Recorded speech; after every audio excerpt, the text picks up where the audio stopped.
السلام علیکم ورحمۃ اللہ وبرکاتہ، نحمده ونصلی علی رسولہ الکریم، اما بعد فاعوذ باللہ من الشیطان الرجیم، بسم اللہ الرحمن الرحیم، رب اشرح لی صدری ویسر لی امری واحلل عقدۃ من لسانی یفقہوا قولی۔ سبق نمبر 166، آیت نمبر 51 سے 82 تک، لیسن نمبر 166، آیت نمبر 51 to 82۔ لفظی ترجمہ: وَلَقَدْ آتَيْنَا إِبْرَاهِيمَ رُشْدَهُ، اور البتہ تحقیق دی ہم نے ابراہیم علیہ السلام کو سمجھ بوجھ اس کی، ہوش مندی اس کی، من قبل، اس سے قبل ہی، اس سے پہلے ہی، وَكُنَّا، اور تھے ہم، بِهِ، اس کو، عالمین، جاننے والے۔ اس قال، جب اس نے کہا، لِأَبِيهِ، اپنے باپ سے، وَقَوْمِهِ، اور اپنی قوم سے، مَا هَٰذِهِ التَّمَاثِيلُ، کیا ہیں یہ مورتیں، الَّتِي، وہ جو، انتم، تم، لہا، ان کے لیے، عاکفون، جم کر بیٹھے ہو، جمے ہوئے ہو۔ قالو، انہوں نے کہا، وجدنا، پایا ہم نے، آباءنا، اپنے آباء و اجداد کو، لہا، ان کے لیے، عابدین، عبادت کرنے والے تھے۔ قالا، اس نے کہا، لقد کنتم، البتہ تحقیق ہو تم، انتم، تم، وآباؤکم، اور تمہارے آباء و اجداد، فی ضلال مبین، کھلی گمراہی میں۔ قالو، انہوں نے کہا، اجئتنا، کیا تو لایا ہے ہمارے پاس، بالحق، حق کو، ام انت، یا تو، من اللاعبین، کھیلنے والوں میں سے ہے، مذاق کر رہا ہے۔ قال، کہا، بل ربکم، بلکہ رب تمہارا، رب السماوات والارض، رب ہے آسمانوں اور زمین کا، الذی، جس نے، فطرہن، پیدا کیا ہے ان کو، وَأَنَا، اور میں، عَلَى ذَلِكُمْ، اس پر، من الشاہدین، گواہوں میں سے ہوں۔ وَتَاللَّهِ، اور قسم اللہ کی، لَأَكِيدَنَّ، البتہ میں ضرور چال چلوں گا، اصنامکم، تمہارے بتوں سے، بعد، بعد، ان کے، تولو، تم پھر جاؤ، مدبرین، پیٹ پھیر کر۔ فجعلہم، تو اس نے کر دیا ان کو، جذاذاً، ٹکڑے ٹکڑے، الا، مگر، کبیرن، بڑا، لہم، ان کا، لعلہم، شاید کہ وہ، الیہ، اس کی طرف، یرجعون، رجوع کریں۔ قالو، انہوں نے کہا، من فعل، جس نے کیا ہے، ھذا، یہ، جس نے یہ کیا ہے، بآلہتنا، ہمارے الہوں کے ساتھ، انہ، یقیناً وہ، لمن الظالمین، البتہ ظالموں میں سے ہے۔ قالو، انہوں نے کہا، سمعنا، سنا ہم نے، فتن، ایک نوجوان کو، یذکرہم جو ذکر کر رہا تھا ان کا، یقال لہ کہا جاتا ہے اس کو، ابراہیم ابراہیم، قالو انہوں نے کہا، فأتوا بہ پس لاؤ اس کو، علی اعین الناس لوگوں کی آنکھوں کے سامنے، اسے سب کے سامنے لاؤ، لعلہم تاکہ وہ، یشہدون مشاہدہ کریں دیکھیں، قالو انہوں نے کہا، اانت فعلت کیا تم نے کیا تھا،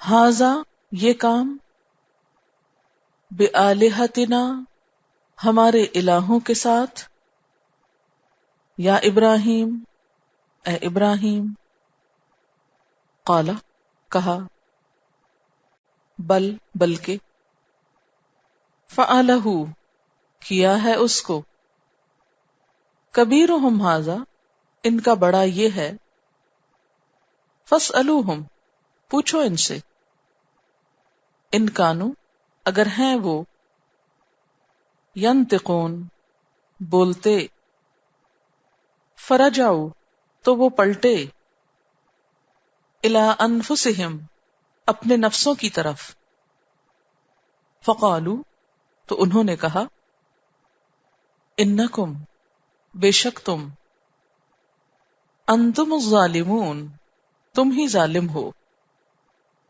ثم نکسوا پھر وہ الٹائے گئے، علی رؤوسہم اپنے سروں پر، لقد علمت البتہ تحقیق تو جانتا ہے، ما ہؤلاء نہیں ہیں یہ ہستیاں، ینطقون بولتی، قال کہا، افتعبدون من دون اللہ کیا بھلا تم عبادت کرتے ہو اللہ کے سوا، ما لا ینفعکم شیئا جو نہیں نفع دیتے تم کو کچھ بھی، ولا یضرکم اور نہ نقصان دے سکتے ہیں، اف لکم اف تمہارے لیے، ولما تعبدون اور واسطے ان کے جو تم عبادت کرتے ہو، من دون اللہ اللہ کے سوا، افلا تعقلون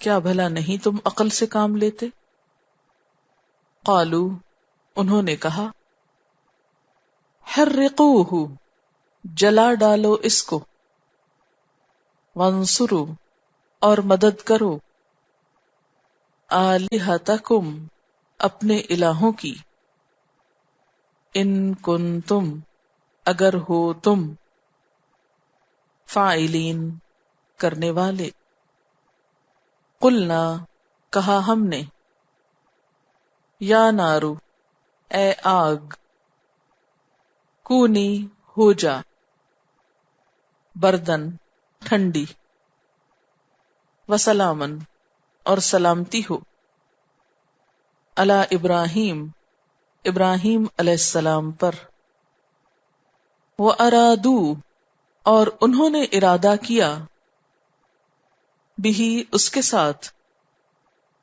کیدن چال چلنے کا، فَجَعَلْنَاهُمْ تو بنا دیا ہم نے ان کو، الاخسرین سب سے زیادہ خسارہ پانے والے، وَنَجَّيْنَاهُ اور نجات دی ہم نے اس کو، وَلُوطًا اور لوط علیہ السلام کو، الی الارض اس زمین کی طرف، التی وہ جو، بارکنا برکت دی تھی ہم نے، فیہا اس میں، للعالمین جہان والوں کے لیے، وَوَهَبْنَا لَهُ اسحاق اور عطا کیا ہم نے اس کے لیے اسحاق کو، بخشا ہم نے اس کو اسحاق، وَيَعْقُوبَ اور یعقوب،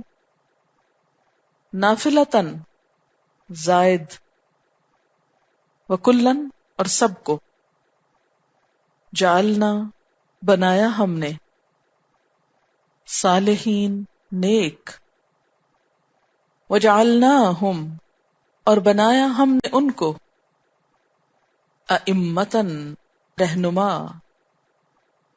یہدون وہ رہنمائی کرتے تھے، بامرنا ساتھ ہمارے حکم کے، واوحینا اور وحی کی ہم نے، الیہم ان کی طرف، فعل الخیرات نیک کاموں کی، واقام الصلاۃ اور نماز قائم کرنے کی، وایتاء الزکوٰۃ اور زکوٰۃ ادا کرنے کی، وکانوا لنا عابدین اور تھے وہ سب ہمارے لیے عبادت گزار، ولوطن اور لوط علیہ السلام کو، آتیناہ حکما وعلما عطا کیا ہم نے اس کو حکم اور علم، ونجیناہ اور نجات دی ہم نے اس کو،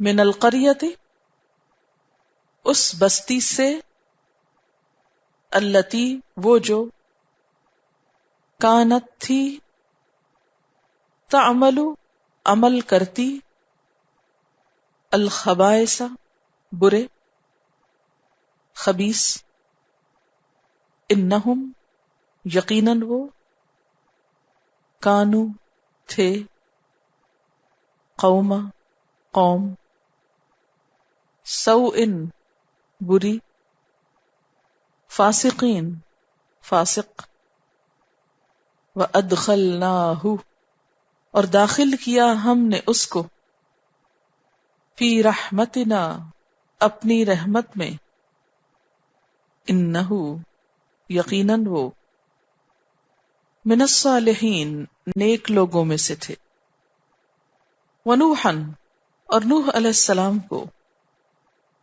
اذ نادا جب اس نے آواز دی، من قبل اس سے پہلے، پکارا اس سے پہلے، فاستجبنا لہ تو ہم نے دعا قبول کر لی اس کے لیے، فنجیناہ تو ہم نے نجات دی اس کو، واہلہ اور اس کے گھر والوں کو، من الکرب العظیم کرب عظیم سے، ونصرناہ اور ہم نے مدد کی اس کی، من القوم الذین ان لوگوں کی قوم سے، کذبوا بآیاتنا جنہوں نے جھٹلایا ہماری آیات کو، انہم بے شک وہ، کانو تھے، قوم سوء برے لوگ، فاغرقناہم تو غرق کر دیا ہم نے ان کو، اجمعین سب کے سب کو، وداود اور داؤد علیہ السلام، وسلیمان اور سلیمان علیہ السلام، اذ یحکمان جب وہ دونوں فیصلہ کر رہے تھے، فی الحرث کھیت کے معاملے میں، اذ نفشت جب منتشر ہو گئی تھی، فیہ اس میں، غنم القوم قوم کی بکریاں، وکننا اور تھے ہم، لحکمہم ان کے فیصلے کو، شاہدین دیکھنے والے، ففہمناہا پس فہمنا سمجھا دیا ہم نے، ہاں اس کو، سلیمان علیہ السلام کو، وکلن اور سب کے سب، آتینا دی ہم نے، حکمم و علما حکم اور علم، وسخرنا اور مسخر کیا ہم نے، مع داود داؤد علیہ السلام کے ساتھ، الجبال پہاڑوں کو، یسبحنا جو تسبیح کرتے تھے، والطیر اور پرندے، وکننا اور تھے ہم، فاعلین کرنے والے، وعلمناہ اور سکھایا ہم نے اس کو، صنعت لبوس لباس بنانا، صنعت بنانا، کاریگری، عمل، لبوس لباس، لکم تمہارے لیے، لتحسنکم تاکہ بچائے تم کو، من بأسکم تمہاری مار سے، فہل انتم تو کیا تم، شاکرون شکر گزار ہو، وَلِسُلَيْمَانَ الرِّيحَ اور سلیمان علیہ السلام کے لیے ہوا کو، عاصفتن شدت سے چلنے والی، تجری جو چلتی تھی، بِأَمْرِهِ اس کے حکم سے، إِلَى الْأَرْضِ اس زمین کی طرف، التی وہ جو، بارکنا برکت دی ہم نے، فیہا اس میں، وکننا اور تھے ہم، بکل شیء ہر چیز کو، عالمین جاننے والے، ومن الشیاطین اور شیطانوں میں سے، من یغوصون لہ جو غوطے لگاتے تھے اس کے لیے، ویعملون اور عمل کرتے تھے، عملاً کچھ عمل، دون ذالک اس کے علاوہ، وکننا لہم اور تھے ہم ان کے لیے، حافظین حفاظت کرنے والے۔ تلاوت سنیے۔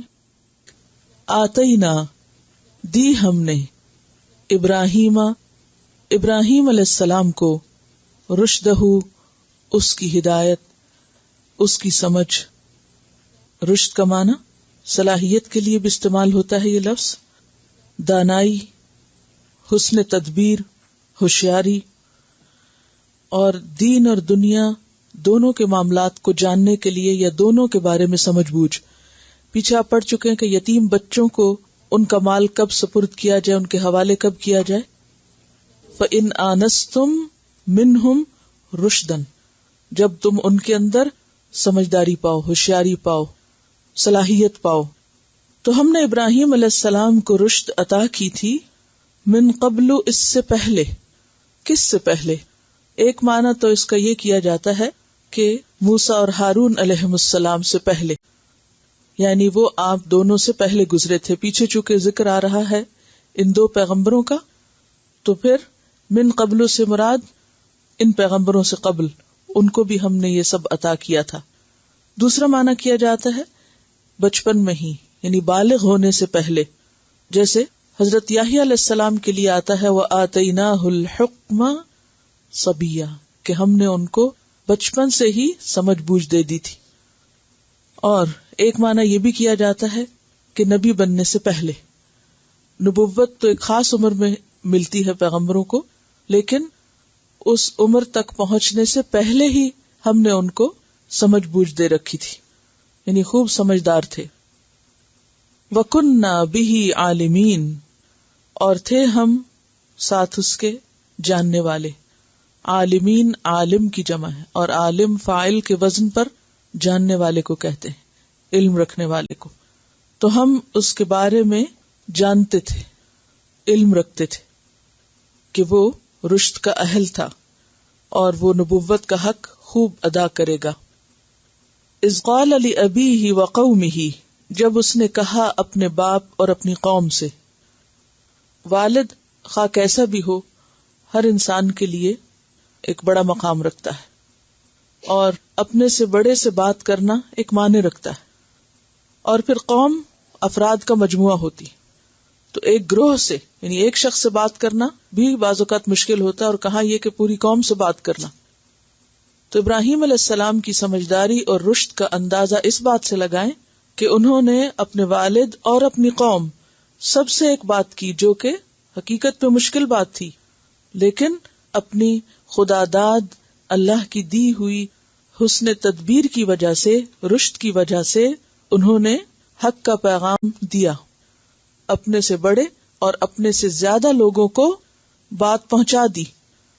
ہمیں اگر اپنے والدین سے بات کرنا ہو کوئی بھی، چاہے دین کی دنیا کی، تو عموماً ہم جھجکتے ہیں یا نہیں؟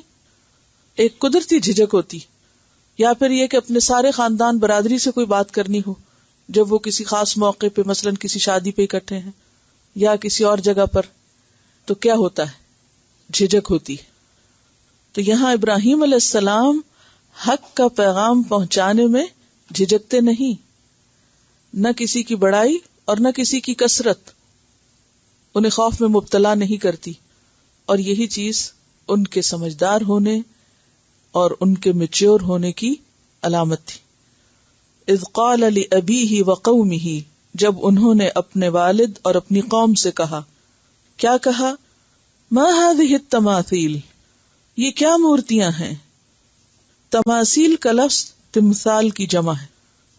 تمثال کا لفظ میم سے لام سے ہے، مثال، کسی چیز کی ہو بہو نقل۔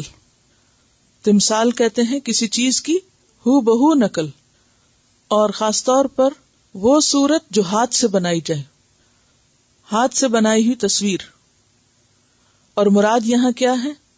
وہ تصویریں، بت، مجسمے، صورتیں، مورتیں جو ان کی قوم نے اپنے پوجنے کے لیے، عبادت کے لیے سجا رکھی تھی، ان کو بہت مقام اور مرتبہ دے رکھا تھا۔ تو کہنے لگے کہ ما هذه التماثیل، یہ کس قسم کی تصویریں ہیں، یہ کیسی صورتیں مورتیں ہیں؟ التی انتم لہا عاکفون، وہ جو تم ہو ان کے لیے جم کے بیٹھے ہوئے۔ لام یہاں اختصاص کے لیے ہے، یعنی انہی کے ہو کر رہ گئے ہو اور تمہیں کچھ سوچتا ہی نہیں۔ اور عاکفون عاکف کی جمع ہے، اور عاکف عین کاف فے سے ہے۔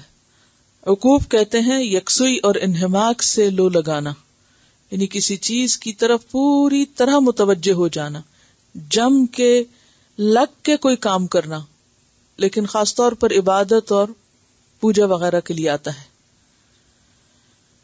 تو انہوں نے کہا یہ جاتا ہے کہ ابراہیم علیہ السلام کی قوم جو تھی وہ ستارہ پرست قوم تھی۔ نمرود ان کے بادشاہ کا نام تھا، اور انہوں نے ستاروں کی من گھڑت خیالی تصویریں اور مجسمے اور مورتیاں بنا کے رکھی ہوئی تھی پوجنے کے لیے، اور یہ طریقہ ان کے آباء و اجداد سے چلا آ رہا تھا، جس کی سب اندھا دھند پیروی کر رہے تھے۔ وہ تو خیر بہت پرانے دور کے لوگ تھے، لیکن آج مسلمانوں کے اندر بھی ایسے لوگ موجود ہیں جو اپنے گھروں میں کسی بزرگ کی، کسی شیخ کی، کسی پیر کی تصویر کس لیے لگاتے ہیں؟ برکت کے لیے۔ تو ان سے بھی کوئی پوچھے کہ ما هذه التماثیل التی انتم لہا عاکفون، کہ جن پہ تم نے اعتقاد رکھا ہوا ہے، یہ کس قسم کی تصویریں ہیں؟ اور بعض اوقات دیگر قسم کی چیزوں پر اس طرح جم کے بیٹھتے ہیں دین کے نام پر، جیسے قبروں کے مجاور بن کے، کہ جیسے وہ خدا رسول کا بتایا ہوا طریقہ ہے۔ شاید نماز کی اتنی پابندی نہ ہو، یہ دین کے باقی فرائض کی ایسی پابندی نہ ہو جیسی ان چیزوں کے لیے توجہ اور دلچسپی اور استقامت بعض اوقات لوگوں میں پائی جاتی ہے۔ تو ابراہیم علیہ السلام کو اللہ نے سمجھ بوجھ دے رکھی تھی، اور نبوت سے پہلے ہی انہیں اچھے برے کا فرق معلوم ہو رہا تھا، اور اسی فرق اور فطرت کے اندر جو ایک خیر تھی، فرقان تھی، اس کی بنا پر انہوں نے اپنی قوم سے بات کی۔ قالو، قوم نے جواب دیا، کہنے لگے، وجدنا، پایا ہم نے، آباءنا، اپنے باپ دادا کو، لہا، انہی کے لیے، عابدین، عبادت کرنے والے۔ ہمیں نہیں معلوم، ہم نے تو اپنے باپ دادا کو ایسا ہی کرتے پایا ہے، اس لیے ہم تو انہی کی پیروی کر رہے ہیں، ہمارے پاس اس کام یا اپنے اس عمل کی کوئی توجیہ، تعویل، دلیل نہیں۔ قالا، کہا، کس نے؟ ابراہیم علیہ السلام نے، لقد کنتم، البتہ تحقیق ہو تم، انتم، تم بھی، وآباؤکم، اور تمہارے باپ دادا بھی، فی ضلال مبین، کھلی گمراہی میں۔ یہ جو کچھ تم کر رہے ہو، اس بنا پر تمہارا گمراہ ہونا، راستے سے بھٹک جانا کچھ چھپی ہوئی بات نہیں، کوئی ڈھکی چھپی بات نہیں، بلکہ واقعی تم گمراہ ہو چکے ہو کہ بغیر سوچے سمجھے تم آباء و اجداد کے رستے پہ چل رہے ہو. قالو، انہوں نے کہا، اجئتنا، کیا تو لایا ہے ہمارے پاس، بالحق، حق، اے ابراہیم کیا تو واقعی سچی بات کر رہا ہے، ثابت اور حقیقی بات کہہ رہا ہے کہ ہمارے باپ دادا اور ہم سب گمراہ ہیں. ام انت من اللاعبین، یا تم کھیلنے والوں میں سے ہو. لاعبین لاعب کی جمع ہے، اور لاعب کس سے ہے؟ لام عین با سے. لاعب کہتے ہیں کھیل کو، اور کھیل کود جو ہے وہ کوئی سنجیدہ کام نہیں ہوتا، بیکار کام ہوتا ہے عام طور پر اگر بے مقصد ہو. با مقصد کھیل بھی ہوتے ہیں لیکن بہت کم، جس سے واقعی انسان کو کچھ فائدہ ہو صحت کا یا فٹنس کا. لیکن عام طور پر کھیل کے نام پر جو کام کیے جاتے ہیں اس میں وقت کا ضیاع بھی ہوتا ہے، پیسہ اور مال اور بھی بہت سی انرجی انسان کی لگتی ہے، اور اگر دیکھا جائے تو حاصل کچھ بھی نہیں ہوتا، نہ دین میں اور نہ دنیا میں، دنیاوی اعتبار سے بھی کوئی فائدہ نہیں ہوتا. تو اس لیے لعب کہتے ہیں بیکار قسم کے کام کو. اجئتنا بالحق، اور یہاں کس کے مقابل آ رہا ہے؟ لعب کس کے مقابل آ رہا ہے؟ حق کے. اور عام طور پر لعب جو ہیں اور کھیل کود بیکار قسم کے انسان کو حق سے بہت دور بھی لے جاتے ہیں، کیونکہ اس میں اور چیزیں بھی انوالو ہو جاتی ہیں، بعضوں کا جوا اور مقابلے بازی اور کئی قسم کی آپس کی رنجشیں اور کئی ایک خرابیاں. اور یہاں کیا کہتے ہیں کہ تم واقعی سیریس ہو یا صرف مذاق کر رہے ہو، کیونکہ عام طور پر اتنی سخت بات اور اتنی ٹھوس بات کہنا آسان نہیں ہوا کرتا. تو انہیں یقین ہی نہ آیا کہ ابراہیم نے کہا کیا ہے. عام طور پر جب کسی کو کوئی بہت سخت بات کسی سے کہنی ہوتی ہے، وہ کہہ بیٹھے تو پھر بعد میں کیا کہتا ہے، جب دوسرا مائنڈ کر جائے تو کہتے کہ نہیں میں تو ایسے ہی مذاق کر رہا تھا. تو اسی طرح انہوں نے پوچھا کیا تم مذاق کر رہے تھے ہم سے؟ کیا تم ایسے ہی تم ہمارے ساتھ کھیل رہے تھے، یا واقعی یہ تم سنجیدہ ہو اپنے اس قول میں؟ آپ سوچئے کہ اگر کوئی شخص اٹھ کے آپ کو کہے کہ تم بھی گمراہ اور تمہارے باپ دادا بھی گمراہ تھے، تو آپ اس جگہ پر کیا کہیں گے، کیا کریں گے، کیا سوچیں گے؟ کیا یو سیریس؟ یعنی تم ہو کون جس نے یہ کہہ دیا؟ قال بل ربکم رب السماوات والارض، کہا بلکہ رب تمہارا رب آسمانوں اور زمین کا ہے. ہاں واقعی میں سنجیدہ ہوں اپنی اس بات میں کہ تم گمراہ ہو چکے ہو، کیونکہ تم نے اصل رب کو چھوڑ کر اوروں کو اپنا معبود بنا لیا، اوروں کی پوجا کر رہے ہو، جبکہ اصل رب رب السماوات والارض ہے. الذی، وہ جس نے، فطرہن، پیدا کیا ہے ان کو. کن کو؟ آسمانوں اور زمین کو. وَأَنَا، اور میں، عَلَى ذَلِكُمْ، اس پر، من الشاہدین، گواہوں میں سے ہوں. شاہدین کس کی جمع ہے؟ شاہد کی. اور شاہد کا لفظ شین ہے دال سے گواہی دینا، دیکھنا، حاضر ہونا کے معنوں میں آتا ہے. اور میں اس پر گواہ ہوں، یعنی میں بالکل درست بات کہہ رہا ہوں کہ اصل رب تو وہ ہے جس نے آسمان بنائے اور جس نے زمین بنائی، وہی میرا رب ہے اور وہی تمہارا رب ہے. وَتَاللَّهِ، اور بخدا، قسم اللہ کی، یہاں تا جو ہے یہ قسمیہ ہے. وَتَاللَّهِ لَأَكِيدَنَّ، البتہ میں ضرور ضرور کوئی تدبیر کروں گا. یہاں لام بھی تاکید کا ہے اور نون مشدد بھی تاکید کے لیے. اور عقیدن کا لفظ جو ہے کاف یہ دال سے ہے. قید، قید کس کو کہتے ہیں؟ چال کو. اور عام طور پر برے معنوں میں استعمال ہوتا ہے، لیکن عربی میں اچھی تدبیر کے لیے بھی لفظ قید استعمال ہوتا ہے. لَأَكِيدَنَّ أَصْنَامَكُمْ، میں ضرور کوئی چال چلوں گا، یعنی کوئی تدبیر کروں گا تمہارے بتوں کے ساتھ. اصنام جمع ہے صنم کی، اور صنم عام طور پر دھات سے بنے ہوئے بتوں کے لیے استعمال ہوتا ہے، اور وثن لکڑی سے بنے ہوئے، واو ثا نون وثن، اور صنم پیتل وغیرہ کے بنے ہوئے. بہرحال الٹرنیٹلی بھی استعمال ہو سکتے ہیں، مگر بنیادی طور پر جو فرق دونوں میں کیا جاتا ہے یا آمنے سامنے ہو تو یہ مفہوم لیا جاتا ہے.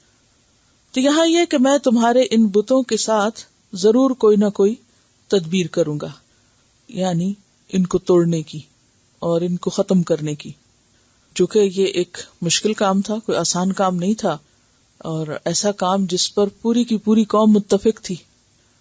میجورٹی تھی. ایک ابراہیم تھے کہ جن کے اندر اللہ نے یہ رشد ڈالی تھی، اور باقی تو سب ایک ہی رستے پہ چلے جا رہے تھے آنکھیں بند کر کے، جانوروں کی طرح، جیسے کوئی کسی چرواہے کے پیچھے چل رہا ہو، نہیں معلوم کہ وہ اس کو بچڑ خانے لے جا رہا ہے یا کہیں چرانے لے جا رہا ہے. تو میجورٹی لوگوں کی ایسے ہی کرتی ہے کہ آنکھیں بند کر کے جو لوگ کر رہے ہوتے ہیں دنیا کے، وہ وہی کرتے چلے جاتے ہیں، اپنی عقل سے کام نہیں لیتے. اور پھر ساتھ یہ کہ ان کے ساتھ قوم کا جو بادشاہ تھا نمرود، وہ بھی شامل تھا. یعنی اس عقیدے کو نہ صرف یہ کہ میجورٹی نے اپنا عقیدہ بنا رکھا تھا، بلکہ اس کے ساتھ ساتھ یہ حکومتی عقیدہ بھی تھا، یا حکومت کی سرپرستی میں ہو رہا تھا.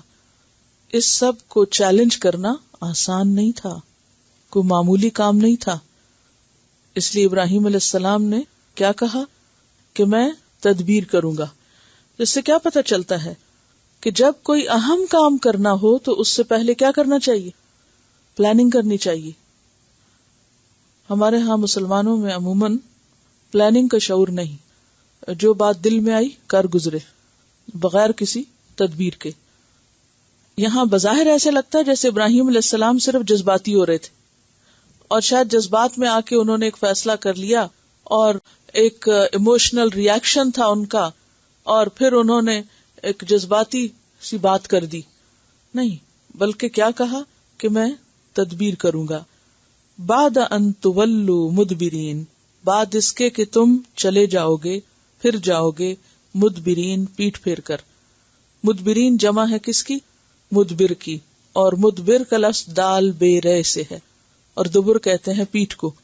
یعنی جب تم منہ موڑ کے چلے جاؤ گے سب، تو میں پھر ضرور ان کے ساتھ کچھ نمٹنے کے لیے تدبیر کروں گا، کوئی طریقہ اختیار کروں گا. اور تولو کا لفظ جو ہے یہ ولّا یولی سے ہے، واو لام یہ اس کا روٹ ہے.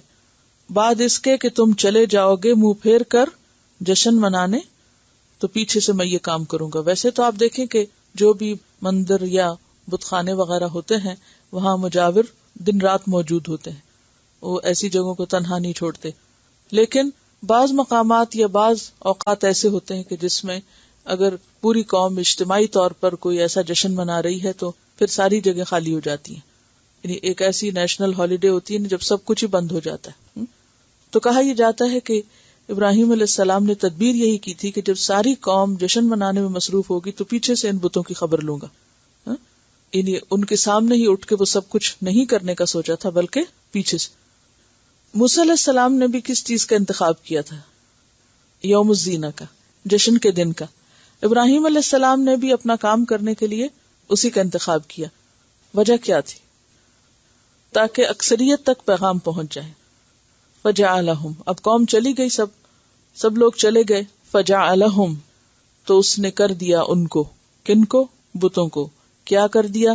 جزازن، ٹکڑے ٹکڑے. جزاز جو ہے یہ جمع کا صیغہ ہے، اور اس کا واحد کچھ نہیں ہوتا. یہ بولا ہی جمع جاتا ہے، اس کی واحد نہیں ہوتی، تو اس لیے ایک کام تو کم ہو گیا آپ کا. جزاز جو ہے جیم زال، زال اس کا روٹ ہے. جذن کا معنی ہوتا ہے توڑنا، کاٹنا. فجعلہم جزازن، تو کر دیا ان کو ٹکڑے ٹکڑے. الا، سوائے، کبیرن، بڑے کے، لہم، ان کے بڑے بت کے سوا باقی سب کو توڑ پھوڑ دیا. لعلہم، شاید کہ وہ، الیہ، اس کی طرف. اب اس سے مراد بڑا بت ہے، اور بعض کہتے ہیں کہ ابراہیم ہے علیہ السلام، کیونکہ ایک صرف وہی بچے تھے پیچھے. لعلہم الیہ یرجعون، تاکہ وہ اس کی طرف یعنی اس بڑے بت کی طرف لوٹیں اور اس سے پوچھیں کہ یہ باقیوں کا آج کیا حال ہوا. سورۃ صافات 93 میں آتا ہے فراغ علیہم ضربا بالیمین، کہ ابراہیم علیہ السلام ان پر دائیں ہاتھ سے ضربے لگانے پہ پل پڑے، یعنی خوب ضربیں لگائیں سب کو اور مار توڑ کے پھینک دیا. قالو، وہ کہنے لگے جب وہ واپس لوٹے، کہنے لگے کس سے؟ آپس میں ایک دوسرے سے. من فعل ھذا، جس نے کیا ہے یہ. ویسے تو من کس نے ہوتا ہے نا، سوالیہ بھی ہوتا ہے، لیکن یہاں جیسے انگریزی میں بھی ہو جو لفظ ہے یا ہوم جو ہے وہ دونوں طرح استعمال ہوتا ہے، اسی طرح من فعل ھذا، جس نے کیا ہے یہ سب، بآلہتنا، ہمارے الہوں سے. آلہہ کس کی جمع ہے؟ الہ کی. ہمارے معبودوں سے جس نے بھی یہ کیا ہے، انہ، بے شک وہ، لمن الظالمین، البتہ ظالموں میں سے ہے. ظالمین کس کی جمع ہے؟ ظالم کی. اور ظالم کا لفظ کس سے ہے؟ ظلم سے ہے. اب بتوں کا یہ حال دیکھ کر چے میں گوئیاں شروع ہو گئیں. سب ایک دوسرے سے باتیں کرنے لگے کہ یہ ہوا کیا. قالو انہوں نے کہا سمعنا ہم نے سنا تھا فتن ایک نوجوان کو یذکرہم جو ذکر کر رہا تھا ان کا. کیا؟ تاللہ لأکیدن اصنامکم یقال لہ ابراہیم کہا جاتا ہے واسطے اس کے یعنی اس کو ابراہیم. یعنی بالآخر وہ اس نتیجے پہ خود پہنچ گئے کہ ابراہیم کے سوا تو کوئی اور ایسا نہیں کر سکتا. قالو انہوں نے کہا فأتوا بہ پس لے آؤ اس کو. کس کو؟ ابراہیم کو. کہاں لاؤ؟ علی اوپر اعین الناس لوگوں کی آنکھوں کے. اعین کس کی جمع ہے؟ عین ان کی آنکھ. لوگوں کی آنکھوں کے سامنے اس کو لاؤ. یعنی اللہ کا مطلب یہاں آنکھ کے اوپر نہیں بلکہ آنکھ کے سامنے ہے. لعلہم تاکہ وہ یشہدون مشاہدہ کریں دیکھیں. کیا دیکھیں؟ اس کا انجام. قالو اب کٹہرے میں لا کے کھڑا کر دیا گیا. سب نے کہا انت فعلت ھذا بآلہتنا یا ابراہیم کیا انت تو نے فعلت کیا تو نے ھذا یہ کام بآلہتنا ہمارے الہوں کے ساتھ. یہاں بھی آلہہ جمع استعمال ہوا ہے. ہمارے معبودوں کے ساتھ یہ سلوک تم نے کیا ہے اے ابراہیم یا ابراہیم. قال ابراہیم نے کہا علیہ السلام بل فعلہ بلکہ کیا ہے اس کو یعنی اس کام کو کبیرہم ان کے بڑے نے. ھذا اس یہ جو ایک بچا ہوا کھڑا ہے اس نے کیا ہے یہ سب. اب کیا تو اس نے نہیں تھا لیکن اس سے منسوب کیوں کر رہے ہیں؟ حجت تمام کرنے کے لیے کہ یہ ہوش میں آئے عقل سے کام لیں کہ یہ جن کو پوج رہے ہیں وہ تو بول ہی نہیں سکتے سمجھتے ہی نہیں. تو یہ سب یعنی ایک طرح سے ان کو ہوش میں لانا تھا. فاسألوہم پس پوچھ لو ان سے ان کانوا ینطقون اگر ہیں یہ بولتے. ینطقون کا لفظ جو ہے نون تو قاف سے ہے. نطق کس کو کہتے ہیں؟ بولی کو. منطق بھی اسی سے ہوتا ہے. بل فعلہ کبیرہم ھذا فاسألوہم ان کانوا ینطقون فرجعوا الی انفسہم پھر وہ لوٹ گئے اپنے نفسوں کی طرف. فرجعوا تو انہوں نے رجوع کیا لوٹے پلٹے. الی انفسہم اپنے نفسوں کی طرف. انفس جو ہے یہ نفس کی جمع ہے. اپنے نفسوں دو معنی ہیں اس کے. ایک تو یہ کہ اپنی عقل کی طرف یعنی ان کی عقل تھوڑی دیر کے لیے جاگ گئی لوٹے اپنی عقلوں کی طرف یعنی غور کرنے لگے. اور دوسرا معنی یہ ہے کہ اپنے لوگوں کی طرف آپس میں پھر ایک دوسرے سے بحث کرنے لگے چے مگوئیاں کرنے لگے. فقالو تو کہنے لگے انکم بے شک تم انتم الظالمون تم ہی ظالم ہو. ظالمون ظالم کی جمع یعنی تم ہی غلط کار ہو. تم بلیم کر رہے ابراہیم کو حالانکہ غلطی تو تمہاری اپنی ہے. یعنی اس سارے منظر کو دیکھ کے اور ابراہیم علیہ السلام کی حجت کو دیکھ کے یعنی زبردست دلیل کو دیکھ کے وہ سوچنے پہ مجبور ہو گئے اور انہیں یہ بات سمجھ آ گئی کہ غلطی ہماری ہے قصور اپنا ہی ہے ہم شرک کر رہے ہیں ظالمون ہیں. ثم نکسوا علی رؤوسہم پھر الٹا دیے گئے اپنے سروں پر. نکسو کا لفظ جو ہے نون کاف سین سے ہے. نقص کہتے ہیں پاؤں اوپر کر کے سر نیچے کرنے کو. اوندھا ہونا. سر نیچے پاؤں اوپر. سر نیچے پاؤں اوپر کیا معنی رکھتا ہے اپنے اندر؟ پھر وہ الٹا دیے گئے اپنے سروں کے بل یعنی ان کی مت ماری گئی ان کی عقل اوندھی ہو گئی. کیونکہ اللہ نے ہمیں کس طرح بنایا کہ پاؤں نیچے ہیں ہمارے اور سر اوپر ہے جو جسم کا اعلیٰ ترین حصہ ہے. تو جب کوئی انسان شرک کرتا ہے تو گویا اس کی عقل ماری جاتی ہے وہ اسفل سافلین ہو جاتا ہے اور وہ ایسے ہی ہے جیسے سر نیچے اور پاؤں اوپر. یہ عام ہمارے ہاں بھی استعمال ہوتا ہے نا محاورہ عقل ٹخنوں میں چلی گئی. جی یہ بھی ہوتا ہے یعنی کہ بالکل ہی عقل سے گئے گزرے ہو. یا کہتے ہیں کہ عقل سے پیدل ہے. اس کا کیا مطلب ہے؟ یعنی مت ماری گئی ہے. ہمیں یاد ہے کہ جب بچپن میں ہم پوچھتے تھے کہ یہ کام کیسے کریں جو کہ سمجھ بھی آتا تھا کر سکتے تھے لیکن جان بوجھ کے تو کہتے تھے کہ سر نیچے اور پاؤں اوپر کر کے. یعنی جب کسی کو جگانا مقصود ہوتا تھا تو وہ کہتے تھے کہ نہیں سمجھ آتی تو پھر کیا کرو، سر نیچے کرو، پاؤں اوپر کرو تو خود ہی ہو جائے گا کام. یعنی جو بات اتنی سیدھی صاف ہے کہ جو معمولی سی ہے، فوراً سمجھ آنے والی ہے، اس پہ پھر پوچھا جا رہا ہے کہ یہ کیسے ہوگا، یہ کیسے کریں. تو انہیں سمجھ آ گئی بات، لیکن پھر ان کی عقل پلٹ گئی اور لاجواب ہو کے پھر واپس اسی حال میں پلٹ گئے، کفر کی طرف لوٹ گئے، یعنی اسفل سافلین ہو گئے. ثم نکسوا علی رؤوسہم لقد علمت ما ہؤلاء ینطقون، کہنے لگے البتہ تحقیق تم جانتے ہو کہ یہ سب بولتے نہیں ہیں. ما ہؤلاء ینطقون یعنی یہ بول نہیں سکتے. قال کہا ابراہیم علیہ السلام نے افتعبدون من دون اللہ، کیا پھر تم عبادت کرتے ہو اللہ کے سوا، اللہ کو چھوڑ کر، ما لا ينفعکم شیئا، جو نہیں فائدہ دیتے تم کو کچھ بھی. جب تمہیں پتا ہے کہ یہ نہیں بول سکتے تو پھر بھی تم ان کی عبادت پہ مصر ہو، جبکہ تمہیں ان سے کوئی فائدہ نہیں پہنچتا. عام طور پر یہ ہوتا نا کہ بعض اوقات انسان کسی مفاد کی خاطر کسی غلط عقیدے سے، کسی غلط نظریے سے وابستہ رہتا ہے. کہا کہ ان بتوں سے وابستہ رہنے میں تو کچھ بھی فائدہ نہیں تم کو. ولا یضرکم، اور اگر تم انہیں چھوڑ دو تو تمہیں کچھ بھی نقصان نہیں دیں گے، تمہاری نہ بنی بگاڑ سکتے اور نہ بگڑی سنوار سکتے ہیں. اف لکم، اف ہے تم پر، اف تمہارے لیے. اف کا لفظ پیچھے بھی گزر چکا ہے. اف کہتے ہیں اس آواز یا اس کلمے کو جو کسی چیز کی کراہت ظاہر کرنے کے لیے بولا جائے. یعنی جب کوئی شخص کسی چیز سے اکتا جاتا ہے، بیزار ہو جاتا ہے، سخت نفرت کرتا ہے، تو اس وقت یہ لفظ بولتا ہے اف، یعنی انتہائی بیزاری کا کلمہ ہے. اف لکم، اف ہے تم پر. وَلِمَا تَعْبُدُونَ مِن دُونِ اللَّهِ، اور ان پہ بھی جن کو تم پوچھتے ہو اللہ کے سوا، یعنی میں ان سب سے بیزار ہوں. افلا تعقلون، کیا پھر تم عقل سے کام نہ لوگے کہ یہ عبادت کے لائق نہیں؟ تمہیں سمجھ نہیں آتا کہ جب یہ بول نہیں سکتے، فائدہ نہیں دیتے، نقصان نہیں دے سکتے، تو پھر بھی تم ان کے سامنے جھکے ہوئے ہو.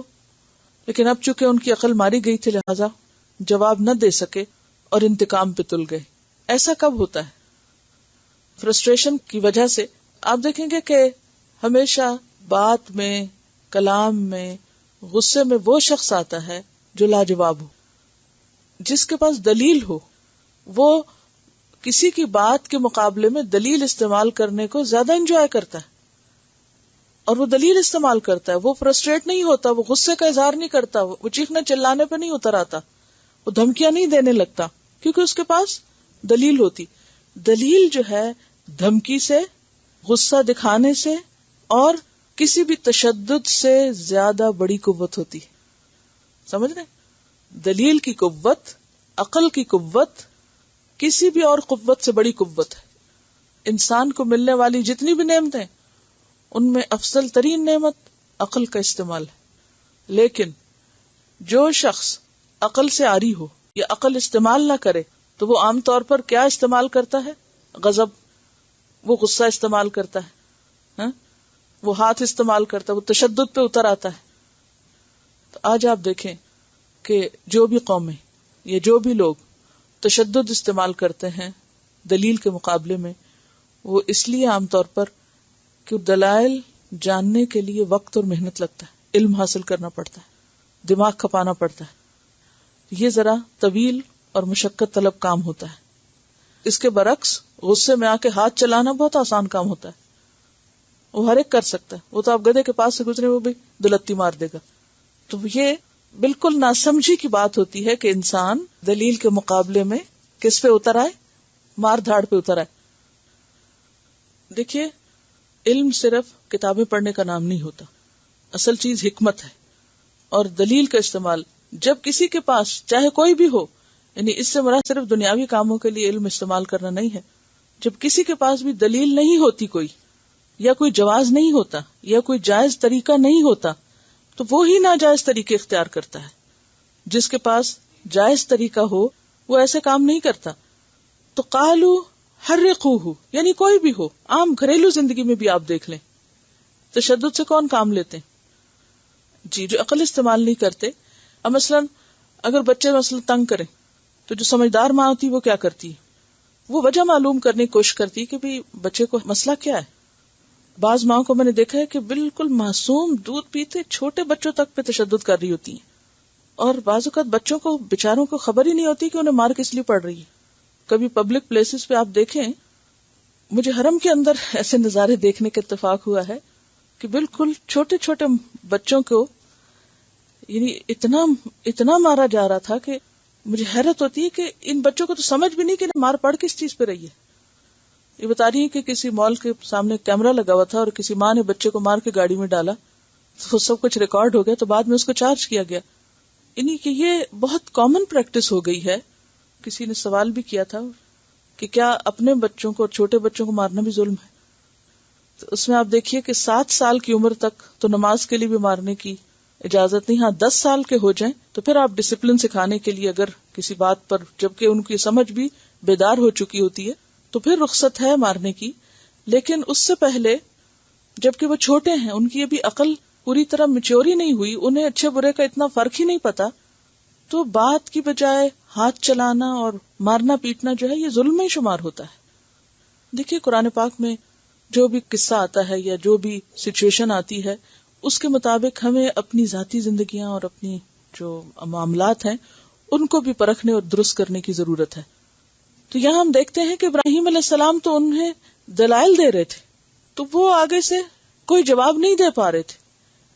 دیکھیے اخلاق یا ادب کا تقاضا کیا ہے کہ اگر کوئی آپ سے بات کر رہا ہے تو آپ جواب میں کیا کریں؟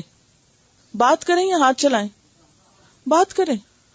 اور ابراہیم علیہ السلام دلیل سے بات کر رہے ہیں اور بہت اچھی طرح بات کر رہے ہیں، اور یہ آگے سے دھمکیوں پہ اتر آتے ہیں. تو یہ کسی بھی انسان کی ناکامی کی دلیل ہوتا ہے کہ وہ شخص ناکام ہے، کہ جس کو جواب نہیں آیا اور اب وہ فرسٹریشن دھمکی کی صورت میں اپنی نکال رہا ہے. تو بات میں یہ کر رہی تھی نا کہ جیسے مائیں ہیں تو ایک سمجھدار ماں کیا کرتی ہے کہ بچہ اگر رو رہا ہے تو سوچتی ہے کہ اس کی بھوکا تو نہیں، نیند تو نہیں آئی اس کو، یا یہ کہ کوئی تکلیف تو نہیں اس کو. مثلا اگر کوئی بچہ پیٹ درد سے رو رہا ہو اور منہ سے بول کے بتا نہ سکتا ہو، اور ماں اسے بہلا رہی، چپ کری، وہ چپ نہیں ہو رہا، تو الٹیمیٹلی کیا کرتی ہے؟ پھر اٹھا پھینکتی یا مارتی. تو یہ طریقہ ٹھیک نہیں ہے. ٹھیک ہے ہمارے ہاتھوں میں اللہ نے امانتیں دی ہیں، لیکن ہمیں ایسے مواقع پر صبر کرنے کی ضرورت ہے. اور مار دھاڑ سے، یہ چیخ چلانے سے ہو سکتا ہے وہ وقتی طور پہ سہم کے بچہ چپ ہو جائے، لیکن اس کی تکلیف تو نہیں دور ہو سکتی. ایسے موقع پر جب کوئی بتا بھی نہ پائے تو پھر مزید ایفرٹ کی ضرورت ہوتی ہے کہ جاننے کی کوشش کریں. اور بچوں کے ساتھ ڈیل کرتے کرتے پھر انسان کو خود بھی سمجھ آنے لگتی ہے. بچوں کو ڈانٹنے سے اور بے وجہ ان کو اس طرح ڈیل کرنے سے ان کا کانفیڈنس ختم ہو جاتا ہے، وہ ہر ایک سے ڈرنے لگتے ہیں، وہ کسی کے سامنے بات نہیں کر سکتے. بہرحال تو اس میں پچھلے دنوں میں ایک سٹوری پڑھ رہی تھی ایک افغانی بچی کی. وہ بچی اب 12 سال کی، جب وہ 4 سال کی تھی تو اس کا باپ فوت ہو گیا، تو اس کی ماں نے اس کی شادی کر دی اور نکاح کر کے اپنے ہمسایوں کے بیٹے کے حوالے اس خاندان کے کر دیا، اور خود کہیں اور چلی گئی، دوبارہ شادی کر لی. اب اس 4 سالہ بچی کے ساتھ جو کچھ ہوا، اس کی تصویریں بھی تھیں، اس کی کمر پر کرنٹ لگانے کے اور مار پٹائی کے نشان، اور وہ اس کی کمر ننگی کر کے تصویر کھینچی ہوئی تھی. اسی طرح ایک تشدد کی بھرپور داستان تھی کہ چھوٹا سا کام وہ نہیں کر پاتی تھی تو اس کو مار مار کے اس کا حال برا کر دیا جاتا، اور پھر ایک موقع پہ 2 مہینے کے لیے اس کو ایک ایسے کمرے میں بند کر دیا گیا کہ جس میں دن میں صرف ایک دفعہ سوکھی روٹیاں یا اس طرح چھوٹا موٹا کھانے کو دے دیا جاتا. اور ایسا تشدد. اور جس نے وہ سٹوری لکھی تھی اس نے کہا کہ ایسے اور بھی واقعات ملتے ہیں.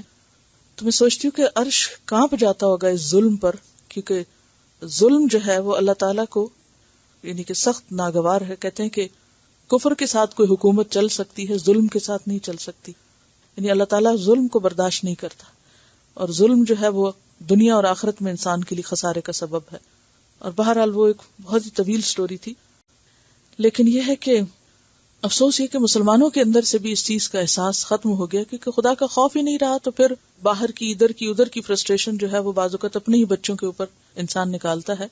تو یہ سب چیزیں ظلم میں آتی.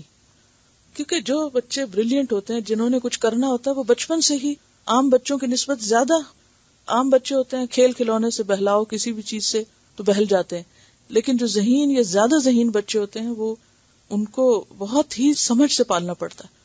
اور ایسے میں جو بچے زیادہ ستاتے ہیں ان کے لیے دعائیں بھی ماؤں کی زیادہ نکلتی ہیں، اور بعض اوقات وہ ان کے حق میں زیادہ فائدہ مند ہو جاتی ہیں. بہرحال انہوں نے کیا کہا؟ قالو، انہوں نے کہا، حرقوہ، جلا ڈالو اس کو. حرق یحرق تحریک کہتے ہیں، حارا قاف انتقام لینے کے لیے، حارا قاف کا مطلب ہوتا ہے جلانا، اور جل خود رہے تھے غصے میں، جل بھن رہے تھے تو کیا حکم صادر کر دیا؟ اسے جلا ڈالو. وانصروا، اور مدد کرو، آلہتکم، اپنے الہوں کی، یعنی بجائے اس کے کہ الہ تمہاری مدد کرے، مدد کرو اپنے الہوں کی. اب یہاں بھی دیکھیں کہ ان کی عقل جو ہے کہاں گئی.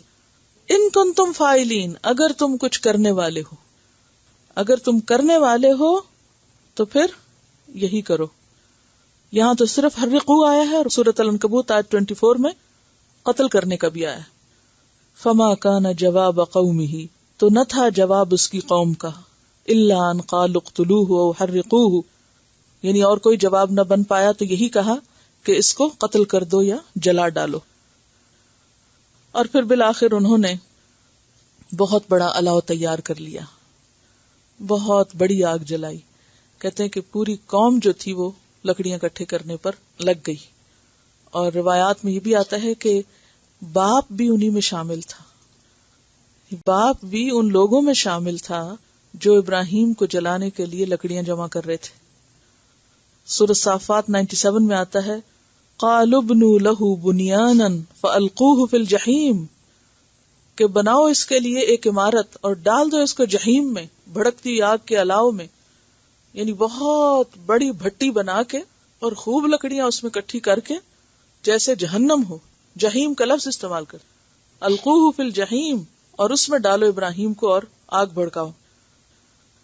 مجھے ترکی کے ایک شہر عرفہ میں جانے کا اتفاق ہوا، جسے کہا جاتا ہے کہ یہاں ابراہیم علیہ السلام پیدا ہوئے تھے، اللہ ہی بہتر جانتا ہے. اور وہ سارا مقام انہوں نے کہ کہاں وہ الاؤ کی جگہ بنی تھی، اور پہاڑی پر روایات جو لوگ بیان کرتے ہیں وہاں وہ یہ کہ پہاڑی کے اوپر ایک منجنیک تھی، یعنی بہت بڑی عمارت بنائی گئی یا جیسے بھٹی بنائی گئی. تو اب ظاہر ہے کہ وہ چاروں طرف سے کورڈ تھی کہ کہیں سے کوئی رستہ نہ ہو اور ابراہیم بھاگ نہ سکے، یعنی تنور کہہ لیں بڑا سا.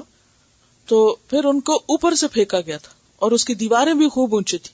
تو پہاڑی پہ ان کو لے جا کے منجنیک سے، منجنیک کا معلوم ہے آپ کو، جیسے جس سے پتھر بڑے بڑے بھاری پھینکتے ہیں، تو اس کے ساتھ ابراہیم علیہ السلام کو باندھ کے تو دور سے اس میں پھینکا گیا تھا.